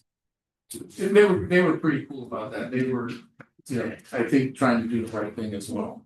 If you guys don't mind, I'd like to go down and check see really quickly, it won't be everyone, because a lot of them are for like CBA, it's not even in our purview, so we could skip those. But so number one, Lori, sounds like we got everything. And number two, she said she looks forward to the elevation drawings, which show more architectural detail. But I noticed that one had some, is there anything else in elevation drawings we're looking for? Well, we're waiting for them to do something on the smaller building, what that's gonna actually look like, so. Yeah. Yeah. They clarified our questions about the answer and all that, so I think we're all set with that. Okay. Is there anything else? I know there was a height on one of them, there'll be a height on this other one too, but. Was there anything else Do in we, elevation? we don't do parking, right? Well, we look at the parking lot and the. What's around it as far as landscaping. As far as parking space requirement, that's all already, right? It's in the zoning bylaw, it specifies the size and. But so you. Yeah, That's I'm looking at not it. static. So what, just throwing this out, where does the trash go? Where does trash that comes in? Oh, that's on Like there. the big one? That's on the sheet, I just. Yeah, the dumpsters The are. dumpsters are right there. Oh, and there's so back. That was just there and they're gonna surround it now with the. It'll be screened, yeah. Yeah, the screen. Okay. So number three talks about the sign. Do you think you'd be able to get us a sign for the next meeting, or is it something so far off on the distance? That there could be a condition from the design review committee that comes back to us. You know, once you're going through the ZBA process, and know what type of sign you want. We talked through locations. But not the specific, you know, I think West Main Street deserves some sort of monumental sign. We kind of talked through that. Church Street, you know, that driveway entrance may have a, you know, smaller sign, and then, you know, the sort of the restaurant space has kind of a sign band, you know, along the sort of wood above the door in glass, specific signs. I mean, if you're ready to commit, we can certainly throw that sign, and I think he said Put it money, inside. not money, no, signs like money. We're not making it, it just, right. But I don't see why we couldn't. For next time? Okay. But isn't some of that gonna depend on who rents the retail space? No, you just say Yeah, but it retail, depends on, yeah. whether it's pastry, nail polish, hairdos, you know, it just says retail. That's where they get to put their sign. You know, if there was a barber shop, could be then say, hey, just like bar over there, maybe. So because of, you know, as we've talked about signage and everything else, these two buildings, one's here, one's here. Mhm. We're gonna carry the same look, the same type of signage, the same coloring, the same all that, because it's such a beautiful building now to see like orange over here and blue over there, it's like. Yeah, we'll do the signs. Okay, so that'll be for October. Number four talks about the electrical, you were just touched on that, not sure exactly where, but it will be screened. Okay, number five. The electronic charging stations, I noticed were on the previous screen that was just up. They're all there too, we can. Okay, that's my glasses. More. Yeah, that might be. Green boxes. They are, we'll probably move them, sort of flip them over, To come to the back. a little bit more strategic, you know, yeah, so sort of flip them, mirror them along the crosswalk. I But think four that- is what you need and so four is what you're gonna supply. Exactly. Yeah, and so we threw them on as a placeholder. Yeah. No, Dario and John would hate where we put them, but we'll figure those out, we just wanted to make sure, You've got gas stations there. we just wanted to make sure that we took care of Laura's comments and that we are aware of that, and we will have that. So a question for Laura about do the EV stations count as spaces for the thing, or do they have? Yes. They don't get. regular parking. So anybody can park there, you don't have to have an electric car, Correct. Yeah, it's like handicap, they count as regular spaces. but handicapped, you can't park there, don't you? Right, but it still counts, so. So with EV, you can park there even if you don't have an EV car? That's- If you're thinking about that. Yeah, if you don't have an EV, you can, Oh, okay. It's because that wouldn't be fair to keep them wide open Forever, right. forever, because it's not. right.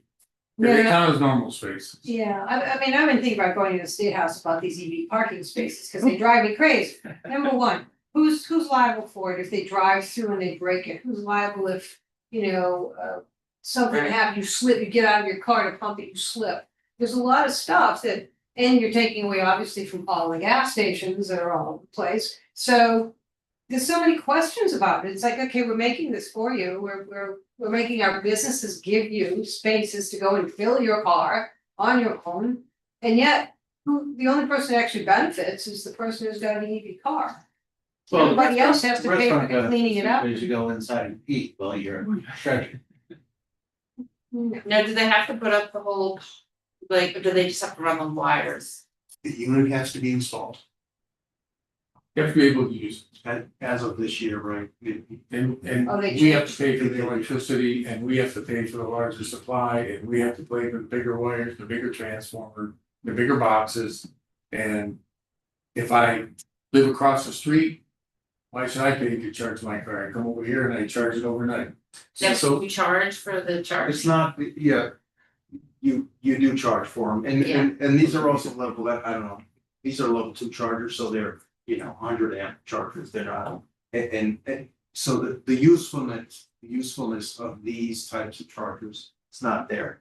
They're not the superchargers where you charge in 30 minutes, these are like, 6 hour, you have to leave your car there. So the 6 hours residents to get might it. be back, but.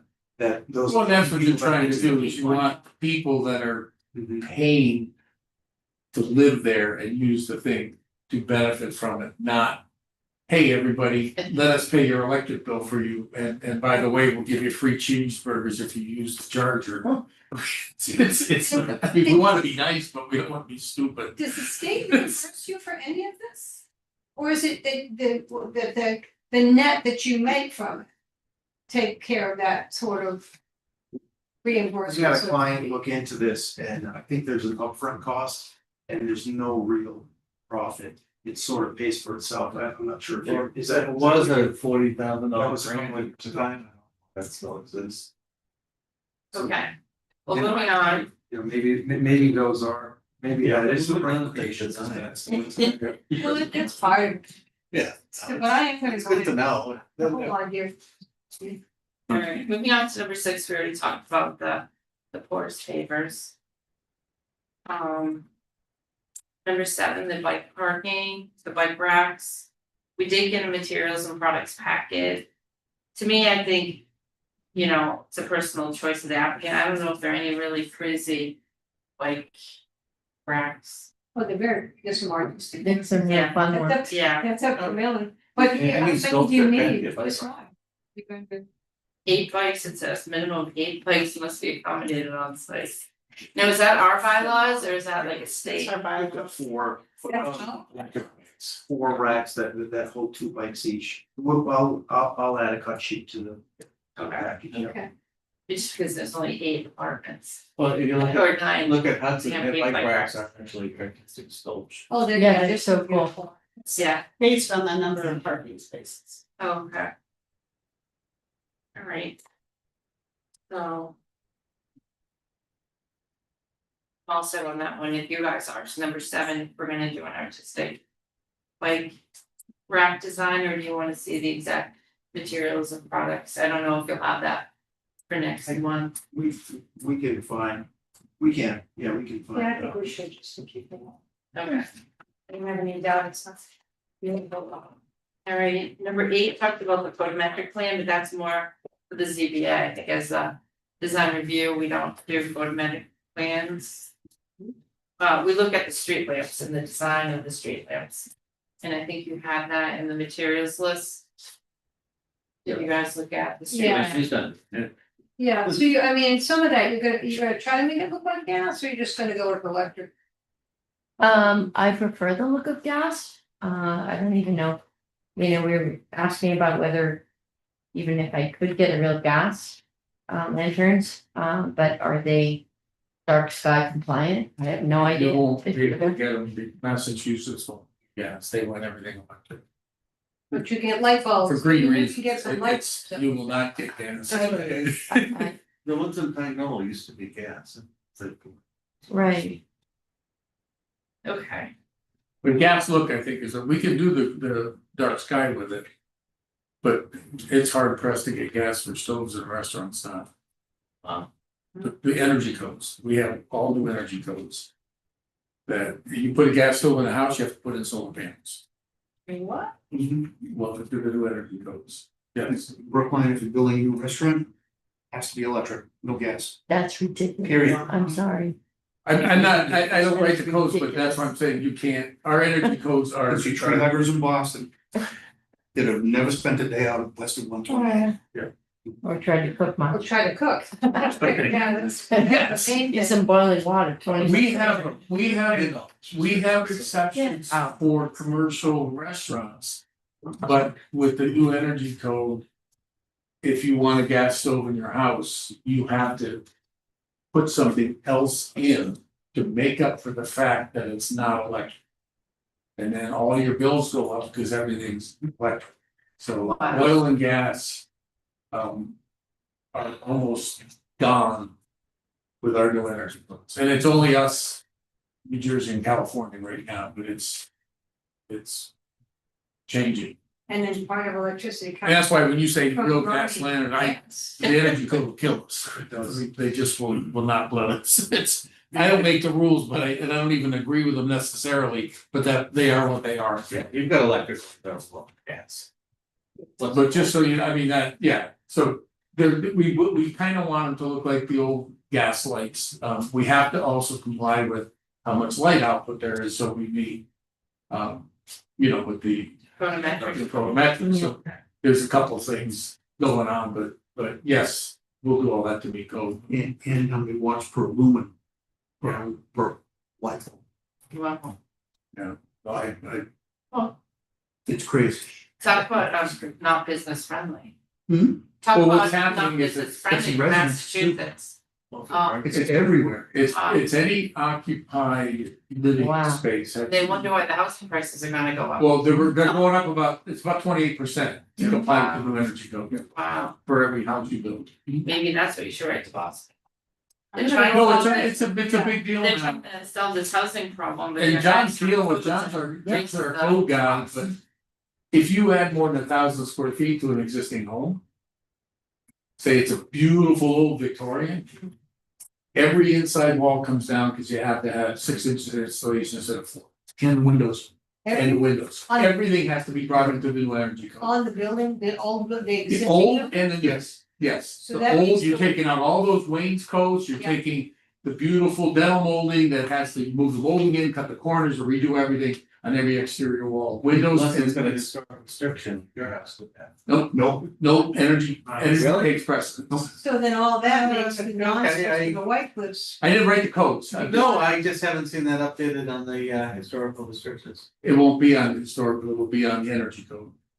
Yeah, it used to But be. the That exemption used to be the is written exemption. into the historical. It was. Historic, No. energy takes precedence, that's all I can tell you. Only if it's a house museum. Like the Willard House of Rafters or something like that. So if you've got that fancy stained glass window in your house, you gotta find a way to make that code compliant. You get bullseye glass, the original bullseye, Oh, my or the God. original water-based glass with No, it's bubbles crazy. in it, with all the sections. And I You gotta didn't figure out a say way. glass. Figure out- Somebody else just that one, do that, the HSN. How's this gonna work in Newport? You gotta figure it out. Well, Well, Newport- Yes. Museum. Yeah. It's Massachusetts. Yeah, so, Wow. so Massachusetts. we'll make it code compliant, but those energy Yeah, codes. that's the tangent. So- Yeah. Okay. Bob, we have clients that say, no, we're not gonna add on, and then you can't do 900 square feet and then 900 square feet, is there, you have to do that. People would say, Sorry. but anyway, this is way off topic, but. I know gas we won't do for lanterns, we still could get a gas stove at a commercial. We started. Well, it started with the gas lights. It did. Okay, so next on the list is number 9, the stockade fence, you guys covered that, no energy required. Okay, number 10. I was almost afraid when I said that you were gonna say, oh, actually, no. Alright, so number 10. Has to do with landscaping, and there's gonna be a waiver for the 10-foot setback. And that would be for the ZBA. But we can, as a design review, say we discussed it, it's between, 6-ish foot walls, is that? Yeah. the intent? it's between X, so. Oh, sorry. Yeah. So they can't fit the landscaping setback, because they're gonna have to fence between that gas station. So do we write a letter to ZBA? I think as part of our recommendation letter, we'll add that we would recommend that they could waive it. Grant the waiver, but it's up to them whether they do or not, but we can give our input since we discussed it. I'll add the wall height to our plans, that way it sort of just is established. Number 11. It talked about. 10%, is that what I just talked about? No. Yeah, we provide a table, or at least we try to. Yeah, so what I actually need you to do is calculate out the percentage of the parking area itself, so don't include the other open space areas, so it's just the parking area itself. You have to demonstrate that it's 10%. So I saw the table that you put on the, but it looked to me that that was for the entire site, this is your percentage of open space. Just specify it kind of draw a bubble around the parking lot and do the calculation again. Because that has to be 10% open space, or you can ask for a waiver. 10% parking, not 10% home. Okay, so number 12. Talks about vertical granite concrete curb to protect landscape areas. And Laura's comment says that. Comments now addressed with the depiction of vertical granite curbs. And. Are there wheel stops? No, You're showing that on the plan though. Yeah. On where the sidewalk abuts the parking lot, if you could just, yeah, it's Right. right there. Yeah. Just give me a detail of these. So do wheel stops work with universal parking and universal sidewalks? no. Is what Yeah, it I like would the wheel prefer strip? not to have the wheel stops, but it's also difficult to plow and shovel. Yeah. Well, the point of the wheel stops is to prevent, And I understand, they're not required by code, but to prevent I the understand. accidents. yes, no, I understand, yeah. That's if you're going 1 mile an hour before, you're gonna go over the wheel stop anyway. But yeah, so that's. I guess it's up to you, Billy, code doesn't require it. I mean, if you look at the frame shop over there, you look at like sign restaurant, running the columns. And it's up to you if you want to tack, but it's very difficult to maintain. The wheel stops. Yeah, because how do you, what happens is they'll plow through them and now your parking space is 2 feet short. Right, And then now the back of the car sticks in the parking lot and then they plow it again and then people are bumping into each other. It makes it very difficult to use and maintain. I was wondering if anybody else does it, like down at Rocky's Ace Hardware, do they have wheel stops? I would, if you don't wanna do the wheel stops, you have to do something, like a bollard or something. Well, there's to columns that prevent are stronger than the people- bollards. Prevent people from hitting people on the sidewalk. Sidewalk. of the building. Mhm. I'll come up with something. I'll have to try to- Between 3 and 6. Cars into buildings a year. Two, right, and some have wheel stops, some don't. So, you know, if you've got a wheel stop and somebody gets confused between the brake and the gas. Nothing's gonna save it, you're going into the building. We just had our building, Yes. Really? Yeah, they just went right in the building. Yeah, the curb, yeah. Innovations too, a car went right into the. Into But the wheel stop stop. doesn't stop it, that's. No, but it's you not. use the- The building only slows them down. Bollards can, but not necessarily, it depends how fast. Two of the 5 bays have, planters, so maybe we can incorporate, sort of a concrete planter that. Oh, that's right. That's a good idea. Yeah, that's what they did at like Yulman's too, where they blocked it off, they put planters. Good idea. Can't see them, none of you can't see the wheel stops very easily, but you certainly can see it. You can put a rail with planters on it too. but- Yeah. Steel. That's good. Yeah. Just go back to horse carriage. Horse will jump right over the Has to bench. come and clean the poop up. Like a basket on it. Have you Okay, seen that, boss? the plan should depict the location of the proposed benches. We had a discussion about the walls and the benches, Yes. and to me, I think. I mean, I have faith that they're gonna put the benches where they fit appropriately. I don't, if you know right now, you can put them on, but if you don't, you're still working on that. We have some of them shown, but Yeah. it'll change, and not. Trying to take them away, we probably try to put more in if we can, but, Yeah, I think there's about 5 right now. Yeah. I like the materials that you're using, and even if you use the walls, like I feel like I'm okay with that one. How do you guys feel? Yeah, I'm fine with that, yeah. Mark.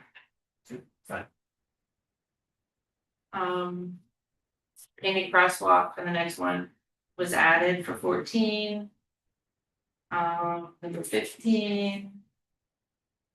A sidewalk of at least 5 feet width shall be provided along Church Street frontage. We went into that earlier. Are you guys have to provide parking? Looks on your property. It'll be at least 5, we are gonna provide one, it'll be at least 5 feet. Depending on the exact amount. On Church? Yes, on Church, yeah, it'll be Yeah. at least 5, I And think it's then around what- 6. After that, Exactly, that's the goal. that was the whole point, to have the grass and then the sidewalks. Yeah. Okay, number 16. Talks about the sewer, but that doesn't really have to do with us, it's up to the special permit granting authority, that's on design review. That has to do with a question that we've been having internally, whether you're gonna combine all of the 3 lots together or whether you're. Well, Because you're gonna have to ask for the variance The plan has been developed, potentially. the plan was actually done. It's Yeah, in the, I it's in the have- attorney's hands. It's going to the attorney. Once we yeah. get it, once we get it recorded, we'll provide that as the, in the plan set or. Did you decide you're combining all 3 lots? yes, Okay. Number 17, Laura mentioned that's addressed, the zoning table was corrected. Number 18, it talks about groundwater. It was addressed, it's not designed to do about. Number 19, it looks like the rest of them don't really have anything to do with design review. There's 18, 19, 20. The only thing I noticed was, I talked about snow storage. Can you just point that out? I mean, I guess it says it was added. It's really just anything that's not paved. it's kind of in the landscape. It's really on the outskirts of the paving, with the landscape part, that right, from there you see the sidewalk is against the property line, there's green space between that and the pavement edge. And that's where we kind of reached out to the landscape architect and said, beautiful landscape plan, but we're gonna dump snow on this thing during the winter time, and the plant's gonna be, okay. He came back. We tried to pull the rocks further away from parking so that you could actually put the snow. No. So. You'll see the rocks are set deeper in all the green space. And like that area here. That area Like you there. mentioned, you wouldn't want to kill the plants. For the because then you're green spaces, displacing- you'll see there's another So we'll green put the area. parking lots in. Yeah, and if it ever had a super big storm, then like other parking lots, you have to take it The out. body gets, Yeah. whether a note is added, but yeah, then they have to be some snow removal associated with the snow vision. Okay, and now number 8, actually, and number 20, you talked about that, about the driveways. Yeah. Okay. And then. Number 21, Lori had an additional comment about the bollards, we were just talking about the bollards and the. And this concrete planter, Yeah, so wherever possible, I think the goal would be to use boulders or planters or some sort of natural, heavy duty structure. Yeah, Right, right, rather than a bulk. find it a warehouse. Unless Millie. I got rocks. I got rocks. I'm putting that down. Number 22 has to do with the special permit granting authority. I have a question. What is the point of having this open like this? I mean, So it's kind of like you could just drive right into the overhang area? Well, it's really to help the reverse maneuver out of those two last. back out of the parking lot. So including the garbage truck. Yeah. Exactly how. He comes in and grabs some upstairs and it just says, gives him more maneuverability. And the goal is to sort of minimize that if we can. I think it's about where it wants to be now, but. Millie has asked us to sort of extend the green, if possible. And we're probably gonna change the paving on that. So if it's all asphalt, that may end up looking like brick, so. You're kind of saying don't drive here, but it also, if it works, when we're all said and done, across from that would be glass. Looking into the restaurant and then through the restaurant, so you can get a peekaboo at Coldport. So it was meant to be a really cool aesthetic thing, but functionally it's there so the last space, the guy can back up and pull out without doing a 4-point turn. It's a 24-foot aisle, so it meets all the codes, but when you're on the very end, you need a little spot to back up and turn your wheel, and that's where the car in the last space would back up. It doesn't have to be as deep, so, and I won't touch the screen, because then I know I get in all kinds of trouble. It can be parallel, but then I just touched the screen. It can be parallel and still work, but then it created a little teeny pie shaped thing that made no sense, so. But if you look at the building plan, we've got some windows going in there that we're hoping will give you a peekaboo of the brook. And additionally, depending who opens this, who runs this, there could be big sliding glass doors that lets the breeze go through in the summer. You walk through and enjoy this like it's just a cool killer cafe. So, there's all kinds of stuff there that thing allows us to address. Almost looks like that, you want to chop off that. corner. Well, and one of the other things, if we're bringing, potatoes and we're bringing flour and bread, the truck comes in, he can back up. It allows them to get to that without having to jump over a curb to service Yeah, just back a here, little which would be the makes kitchen. sense. Amy, if I may? Sure. Thank you. While you're up. Those are 2 dumpster spots. Here. Yeah. Now, for a dumpster truck to come in, and I see this all the time at Dunkin' Donuts. They've got to do a big swing to get in those 2 Yeah. dumpsters. Would it be worth considering, instead of having those dumpster pods squared off as it is, to put them on a more diagonal orientation so that the truck doesn't have to, because the truck is supposed to go into this 90-degree angle with the dumpster. Right, but these are meant to be put on wheels where they pull it out and just drag it. They've got forks on these trucks and they pick them up. Nobody Right. comes out for those anymore. Pardon? Nobody comes out for And that. wheels them? No. No, Okay, well then Yeah. yes, you I have to think do that makes that. a lot of sense. I mean, I Yes. just see it at Dunkin' Donuts all the time. Yep, nope, that makes sense then. Yeah, They actually have to shoot people out of those 3 parking spots in front of them. yes. Depending on what time. Yeah, We can do that. yeah. So, yeah. Okay, any other comments, questions by anyone on the board or staff? No, any? So they have to, I think this is going to be an amazing project. There's some people involved. Okay, thank you, I think we're all set, yeah, Great. Appreciate it, so thank you. thanks. I agree, I think it's gonna add on. Yeah. Okay. Good to hear. Great. Where we are. We're gonna take a little 5-minute break too while they pack out and. Sounds good. All right, turning on the audio.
Thought I had the agenda, I have the minutes. One thing quick though, I'll talk about that Mark had just mentioned is, you know, we're gonna have White Cliffs in front of us coming up, and he thought we should reach out to the historical commission and see if maybe one of their members would join the board. Like, I think they're in the purview that they could be on the board, but we've never really reached out to them, so maybe writing them a letter saying it'd be great to get a member from the historical commission. Yeah, especially with Lake Cliffs. I don't wanna be responsible. Well, you know, what Bob brought up was a concern to me, is that if you have to bring things up to code. That all the stuff that they're planning to do is gonna be a problem. Yeah, that's. I mean, one's federal, I mean, Will it affect White Cliffs, Bob, or yeah, it affects everything? Yeah, so it affects everything. I believe it affects everything, but I will dig deeper. yeah, it's I mean, that's the. The handbook for the historic stuff is the federal level thing, how we can do it. And you can. Just takes priority. You can have But you have, Trump and Lauren fight out. yeah, you have to apply for it somehow, I don't think it would just be a. Yeah, So they have to abide by the Department of the Interior standards to the greatest extent practicable, I think is the language. yes, which So specifically excludes installation, something like that. So it'll be interesting. But I mean, we don't have to deal with the interior of the building anyway, right? no, just the We exterior. did because of the nature of the interior. No, Not as designed, right? No, I say Plan board and design review have no jurisdiction. Interior buildings. But the Department of the Interior. Okay, I think I, something else, And yeah, Bob does. What? Bob has jurisdiction actually, of once the it, interior. once it gets its whatever designation, state specialist building inspectors that might. And help, you know, it'll Boston get certified for that too. Career No, growth. no, I am the authority having jurisdiction. Huh? I am the authority having jurisdiction. Okay. Like I said, I got my information from Rhode Island, so that's. That's different, whole different structure. okay. So next on the agenda is a continued discussion of the design review guidelines and scorecard rubric. I just want to thank Abby for putting it all together.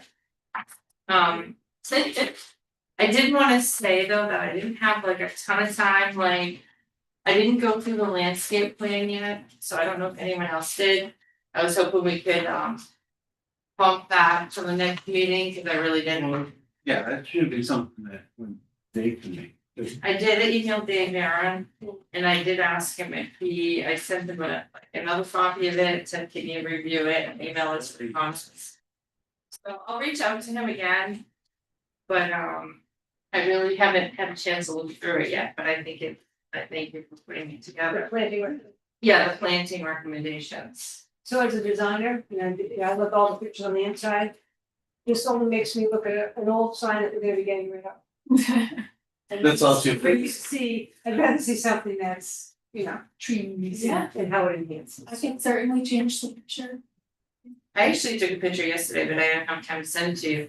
Not that I'm biased, of the town common with all the street trees in a line. Yeah, So it kind of looked into the town common with it had the row of street trees and it had the, you know, the pergola and the flowers.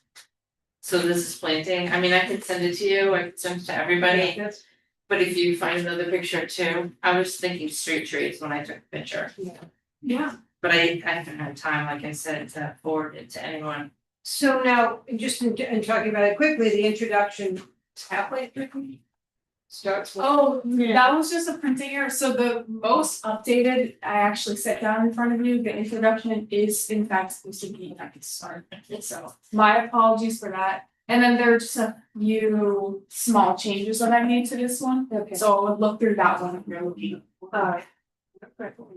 Alright, so the other question too I have is that with what we learned with Dave's, but.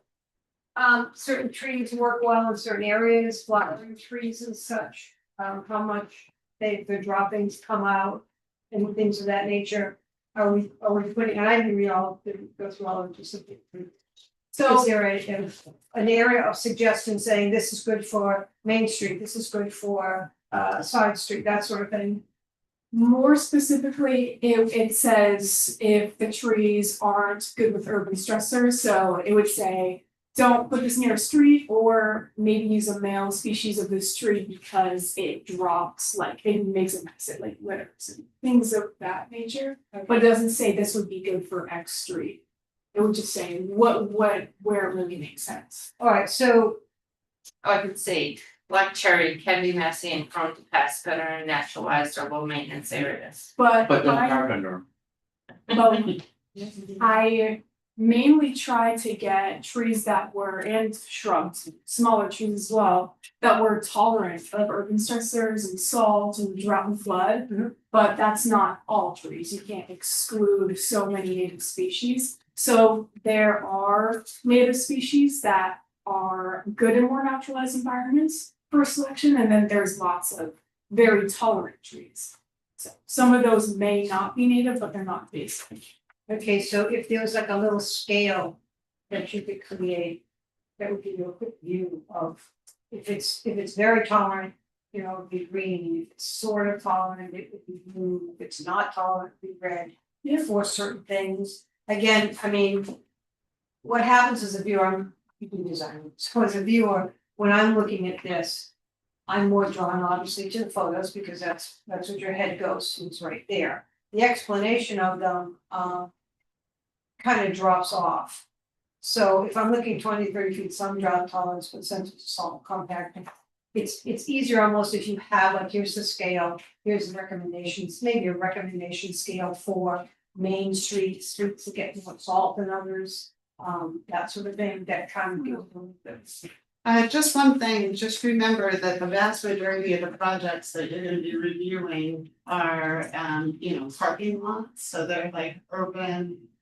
So like you're looking at the interior, there may be a couple of street trees, but they're gonna be set back outside of the right of way, so they're not gonna be up against the right of way. Yes, but unfortunately, when they go flying by, that snow and salt goes pretty far up. I mean, I've had rocks break my windows when that happens, so. What I see most often as you're going through different towns is that even though they're set back a little bit, it really depends on how much other material gets put around, like even these huge high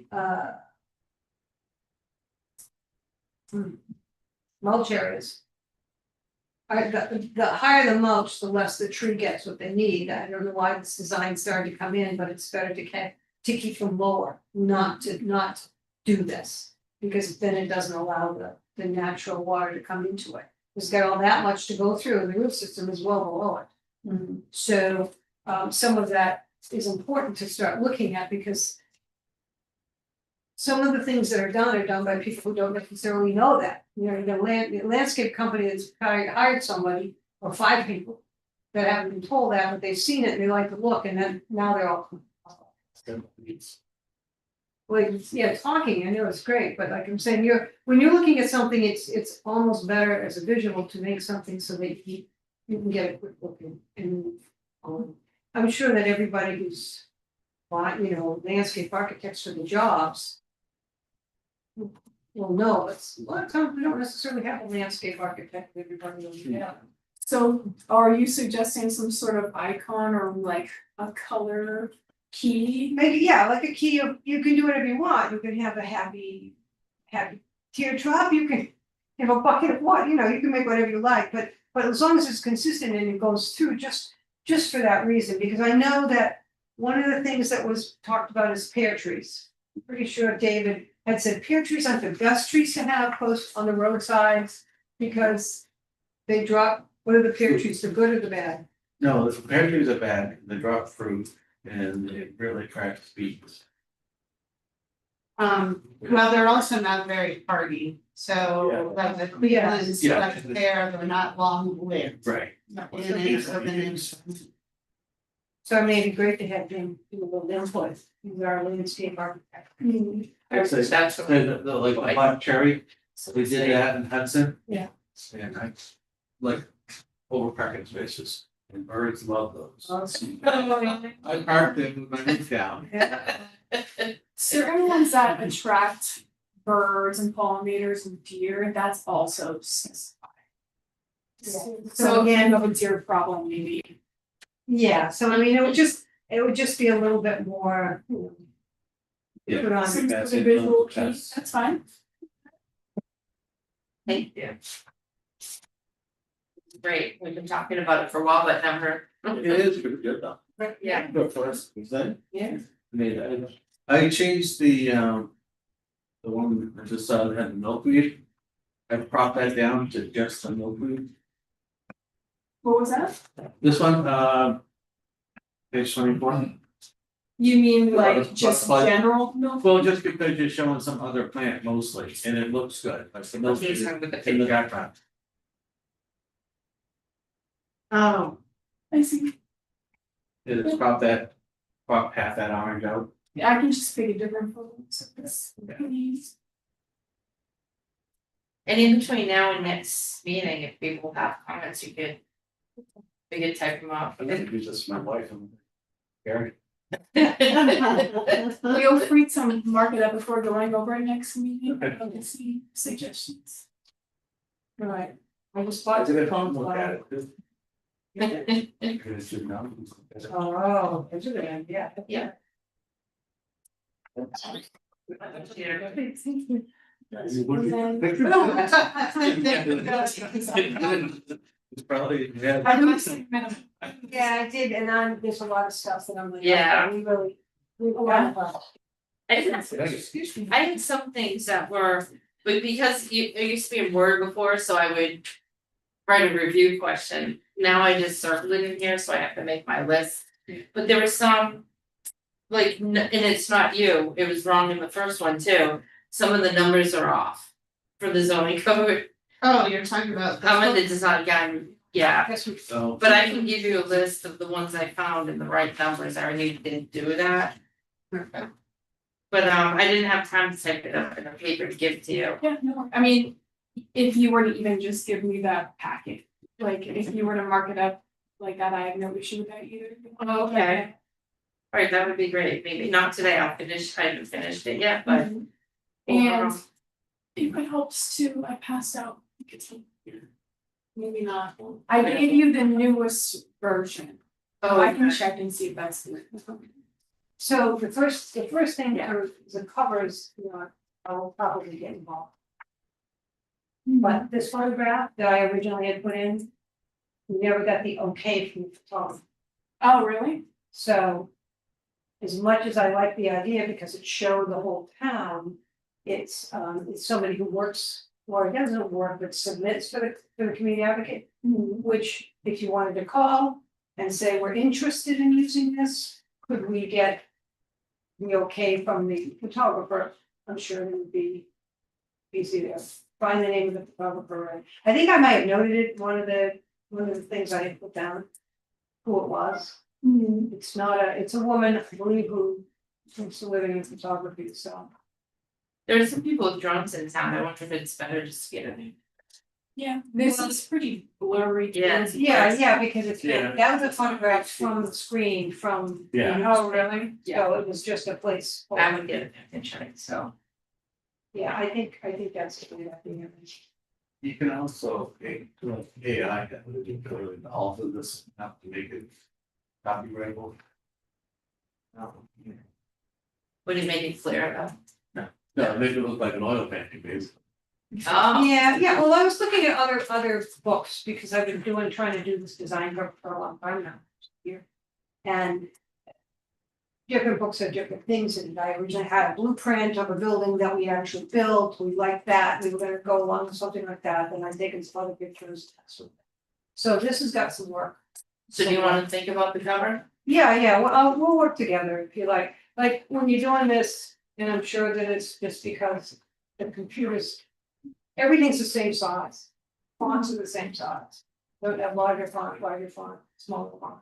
It was like that in the previous draft, so I Yeah. thought there was a reason for it, Yeah. but like that's a really easy fix. Yeah, I mean, there's a lot of stuff, it's just to go over it and really put it into more professional Yeah. situation. We talked about having type in the center, photos and drawings on the outside. So I did see a picture shared for everyone. One of the things was, what was it, Medway's? Medway's book is what we were looking at. Yeah, I Did you have get a copy, yeah. Yeah, so I just don't have that at the start since there weren't pictures associated with the bigger print, but if we were further in, then I did copy that. But some of the bigger pieces of text, like the process and the required submitted materials, I didn't have photos for that, so I Yeah. just tried to condense it. Yes, I do. I know.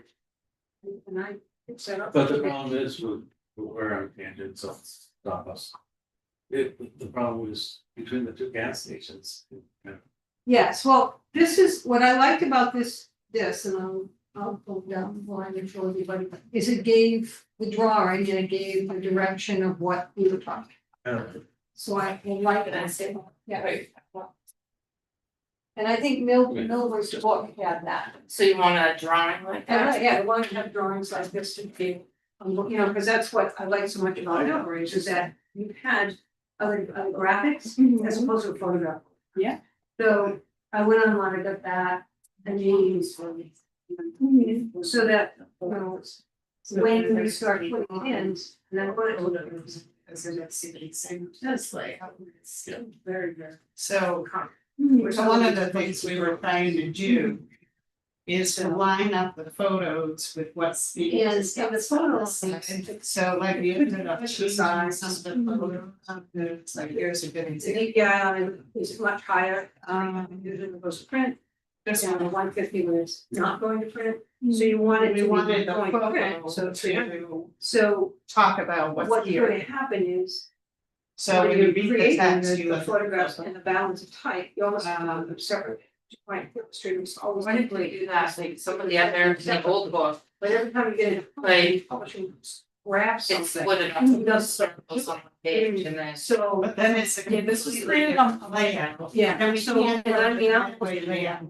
Yeah. And see, that was the This building, technical, right, because this we're building was the same building, buildings together. you don't notice when you're going about. You can do the separate. So I took all the time to take all the wires out and everything else. and Yeah, so we were trying to make it like aesthetically pleasing. So And when you're using them before and after, you know, they have to be. so like here, Illustrations because are the also rate is so large. You want this to be a little guide. But then like You have here, some of it, like this, the first one I looked. you know, you gotta have a blank space. Because of course, this picture relates to materials, Non- these two Rigid pictures. space, that's why illustrations are so good. Lisa, you can talk to your. Right. Lawyers trying to explain why certain things were done. I Yeah, mean- so what we were trying to do is we were trying to balance the photos with the text. Right. So you could see like these photos relate to 110 Church Street. And because the text was so large, we were able to fit two photos. And then like this one.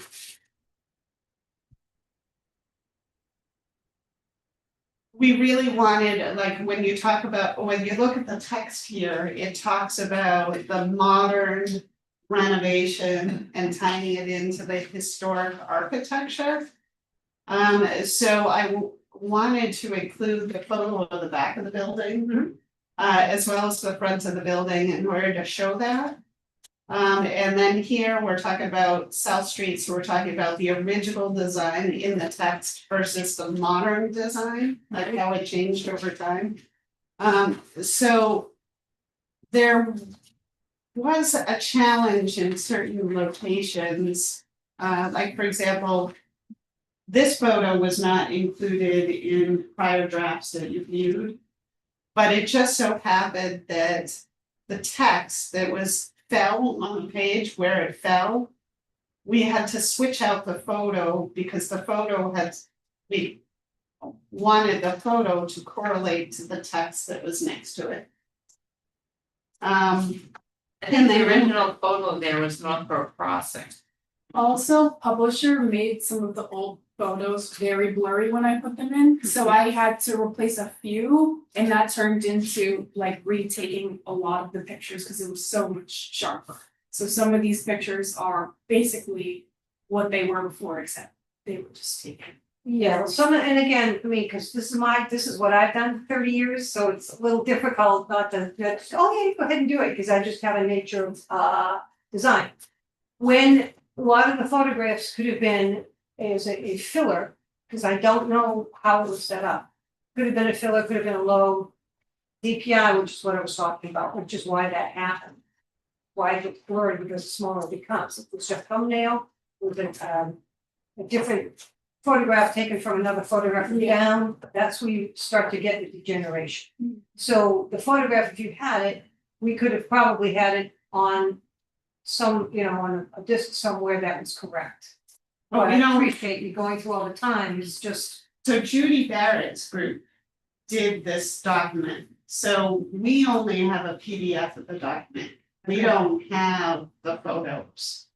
So it was translating the PDF, well, we have the Word version. Translating the Word version into Publisher. So there were a couple of circumstances where there were pictures here that looked nice, like this building right here. But now this building doesn't look so nice. right? So we had to retake the photo, but we didn't wanna use the building the way it currently looks because I wouldn't consider it a model of, it needs a paint job right now, so it looks kind of rough. Right, I have a So- series of those. Yeah, so that was the problem on some of these. So that's why the photos are different, because of course, the pixelation of the old ones was a problem. And then the need to have consistent quality of photo. So even some of the ones that I had taken previously with the quality didn't measure up.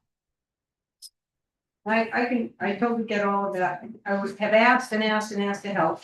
I've offered help. I don't get asked to help.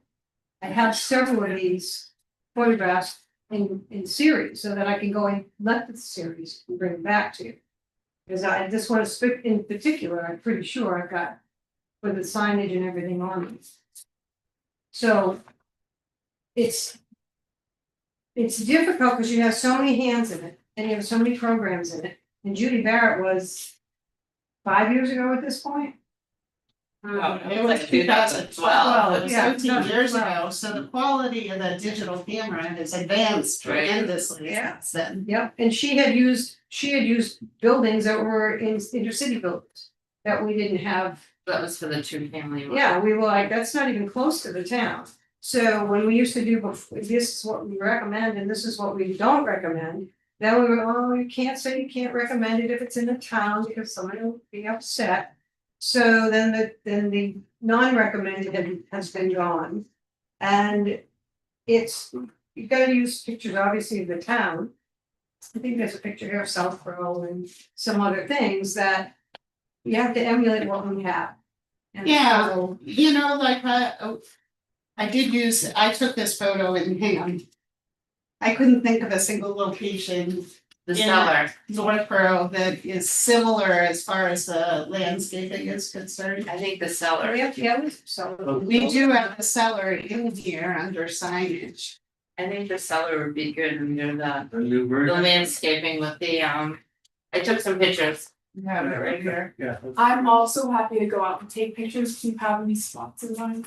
Yeah, I took a bunch of pictures that I was hoping to share. Yeah, I think unfortunately it's like, is it noontime almost? No. Yeah, It's new, no, it's fine. No. 5 up and I have Yeah, to get. Yeah. You guys were worried about the minutes. Do you wanna, No, I think we're gonna bump the I minutes. think we should bump the minutes, I'll get some stuff. You can email me. Okay, I can send it to. well, I think it could, It's on our in our Here. email. I can write it down. Yeah, it's on meeting day. Yeah, it's like you could put some horizontal bars between the sections, it's gonna screw up pictures a little bit. So you can tell them, yeah, I mean, the pictures can be current and stuff like that. well, no, I'm just saying There's a lot between to- sections too, while we're talking about it. The horizontal bar, those are the blocks around the whole category. And just. Publisher does go away in October 26th, Then we'll be in trouble again. and the replacement's not out yet, so. If you do, I believe you can do a writable PDF. Yeah. I think since I we just- believe I had too, to- I think with the check sheet too, I wanna compare, cause I think there was a change that I had gone through it, and then yesterday there's a change that came out that had a lot of different changes. So I wanna compare the original version to Lori's version, because Lori said they weren't tracked. You found it tracked? Yeah, I handed that out, it should be on the. Oh, okay. I hand that, Right? because I couldn't do it in Excel, I couldn't do a strikeout in Excel, Okay, so. so we can review it for next time. I'm wondering if we should have a meeting, like we did a couple times, Just in like 2 weeks, for just for the guidelines, where if we don't have a presentation and the guidelines, I think it's too much to do in one meeting. But the format we were using, but we put this aside a year ago, was proposed changes go in this column. So that we keep maintaining the original, and because everything here has to be reviewed by the. These are, so some of these changes are because they don't totally correlate to what the zoning bylaw says. Right, but it's okay for them to be different. Because we Well- do guidelines, not bylaws. I almost think they should be split up, like guidelines and bylaws, because we're just reviewing the guidelines. And then the bylaws really, and I know the applicant has to follow the bylaws, so. Well, we're trying to, it comes to a philosophical thing, whether we wanna make one list that includes all the bylaws. For her purposes, or one list that includes the aesthetic items for our purposes. And, the big one can be pared down for our purposes. It's just a matter of expanding it first, and that's. But there are design standards that you have to adhere to, that you folks would be the only ones. Be ensuring that they are adhering. So there are like standards having to do with buildings in here, having to do with landscaping. And so there were a few places, like for example, the bylaw says the front facade, I'm looking at the second one down. The front facade and main entrance of a new building faces the street, so the words front facade were missing. So if, like, I would like to use this myself, Hmm, when I'm going through an application. And if the words front facade aren't on the checklist, then I'm gonna be like, oh, well, this isn't really useful for me, because I'm still gonna have to go into my zoning book. Yeah, and then Cornice is another one, because Cornice is not on here, but it is, so. Yeah, so in order for this to make, I mean, I'm hoping that this document will be useful to me as well. So I wanted to make sure, like, that confusion over the street with this Right, project. right, because it's not clear. Yeah. So here, I think it was important Yes, to that's the first clarify one. that, Yeah, that's the first one. right? When multiple buildings are proposed buildings to the rear of the site face access road or courtyard. And it says, in the bylaws, it says shall face. And our solution was to just change shall to may. To give them the option, but not make it mandatory, because it does make sense if it's on a street to face the street, on a corner lot. But Yeah. But so I'm So sorry, I this can't be additional close. language reflects what's in the zoning book. Okay, So that's what Like I said, and I don't object to what you're trying to do, it's just not in the same format as we're following. And maybe it's Right, better. we talked I'm about not saying it, you're not not. review. Yeah. And then I was just trying to make it sound like a checklist, so instead of a regulation that came out of the zoning book, so like I Right. deleted. So, right, and you had done that before. And so, like, there were a few locations where over here you included the bylaw reference, and I struck that because it's here. It's Yeah. over here, I didn't know they were. um, Oh, I see it here, right on the bottom one. Buffers and setback, oh, okay, because I didn't write that. yeah, so. Yeah, it's in both places. Well, we got the number done. Oh, it references a separate bylaw. So I left that one in, but in other locations I didn't. So, Yeah, let's you know, see. you get near the end of these, and I definitely dropped off. Okay, well, I think if we bump it till next meeting. Then we have time to review it, everybody can review it. So do you wanna go through and include this in the notes that we hear, so we don't, sometimes. It's, what you wrote.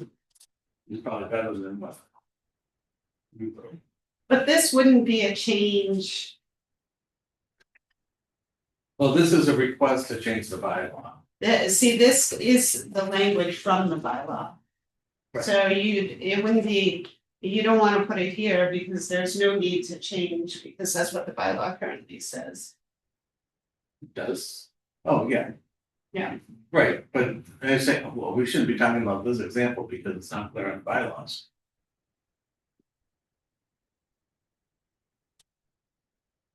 It said except one on the corner lot, or something like that, should be included in the bylaws. Oh, and then the other thing that we need with. I was trying to figure out how I could split this cell in Oh. half, so I could include both references and we can figure It's a out. little complicated, but yeah. And I noticed you did it somewhere in here, so maybe you can do that in. Basically, what you have to do is have two lines and then merge everything up. Oh, okay, alright, yeah, that makes sense. Okay, so we'll review it. I wanted to meet in 2 weeks, but I don't even think I can meet in 2 weeks. I don't think I I'm not around can, for the next month. pretty sure I'm speaking in conference. Okay, so maybe we'll have to wait till October. And it would be October 9th. I cannot make October 9th. It's Jonathan's birthday. Huh? Jonathan's birthday. I don't know why I know that. I can't make it. So, and we have to tell the applicant too.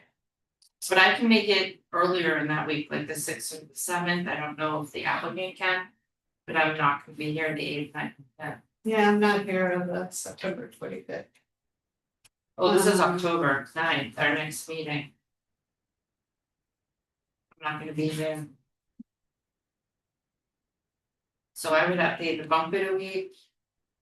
Or bring it forth the week. I could do October 2nd or October 16th. I don't know about the rest of the board. I could do October 2nd. I could also do the It's John Cook board, that makes. 16th. Oh, I can't do the second. 16th is out. No, that's it. Can anyone do like October 1st? Like I hate to bump it too far, that whole week here is That out. whole week is out, well, Okay. We can even close the meeting and talk about this after the meeting, we don't have to do it some tape. good idea. but that's, You know what I'm gonna do, and then you can. So we're gonna go minutes, well, afterwards we'll figure out what date we're gonna meet next. Lisa, you had mentioned you wanna talk about the letter to the Board of Selectmen for that, for the crosswalk, but didn't we? We're gonna wait on that, right? Well, Yeah. you asked to wait on it, Because they're gonna design it. yeah, we've got plenty of time. not because they were designing, you wanted to wait because it's, yeah. Well, I did, I mean, right now it's not a permitted project. Right. So, but they were also gonna design it as part of their filing with the ZBA. So we can have it in our, in our recommendation letter.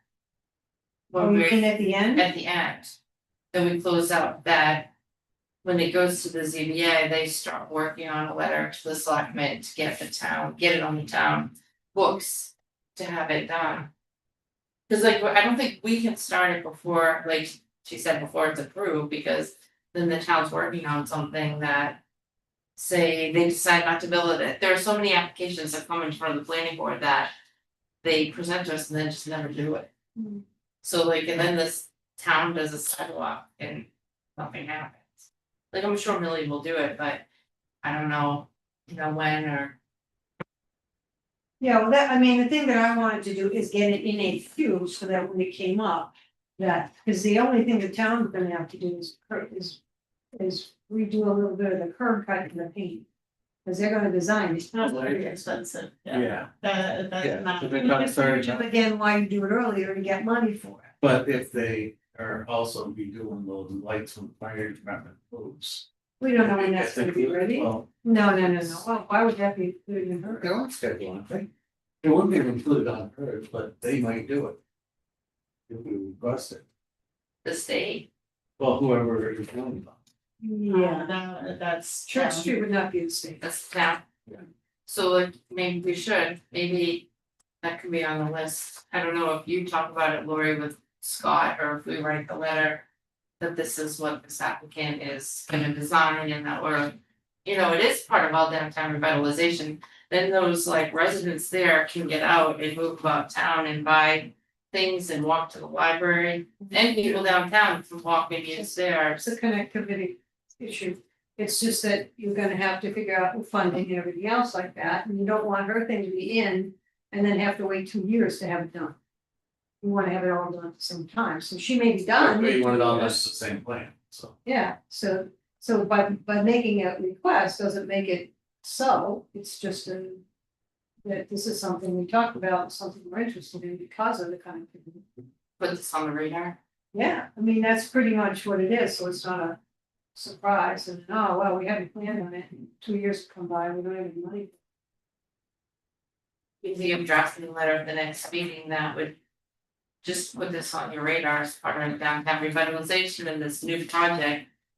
That, we're gonna look to do a sidewalk and Well, they're not Yeah, looking to do the yes. sidewalk, they don't have to do the sidewalk, the crosswalk. we're just doing a crosswalk, we're just doing Not that many. How much would it Big be? Sidewalk. You guys are saying it's expensive, how much is that? This is around. Like 30,000? More than 30,000. depends on when it's done. Under 100? Well, depends on, because Yeah. they sub that out, so. He's gonna go through the whole voting process.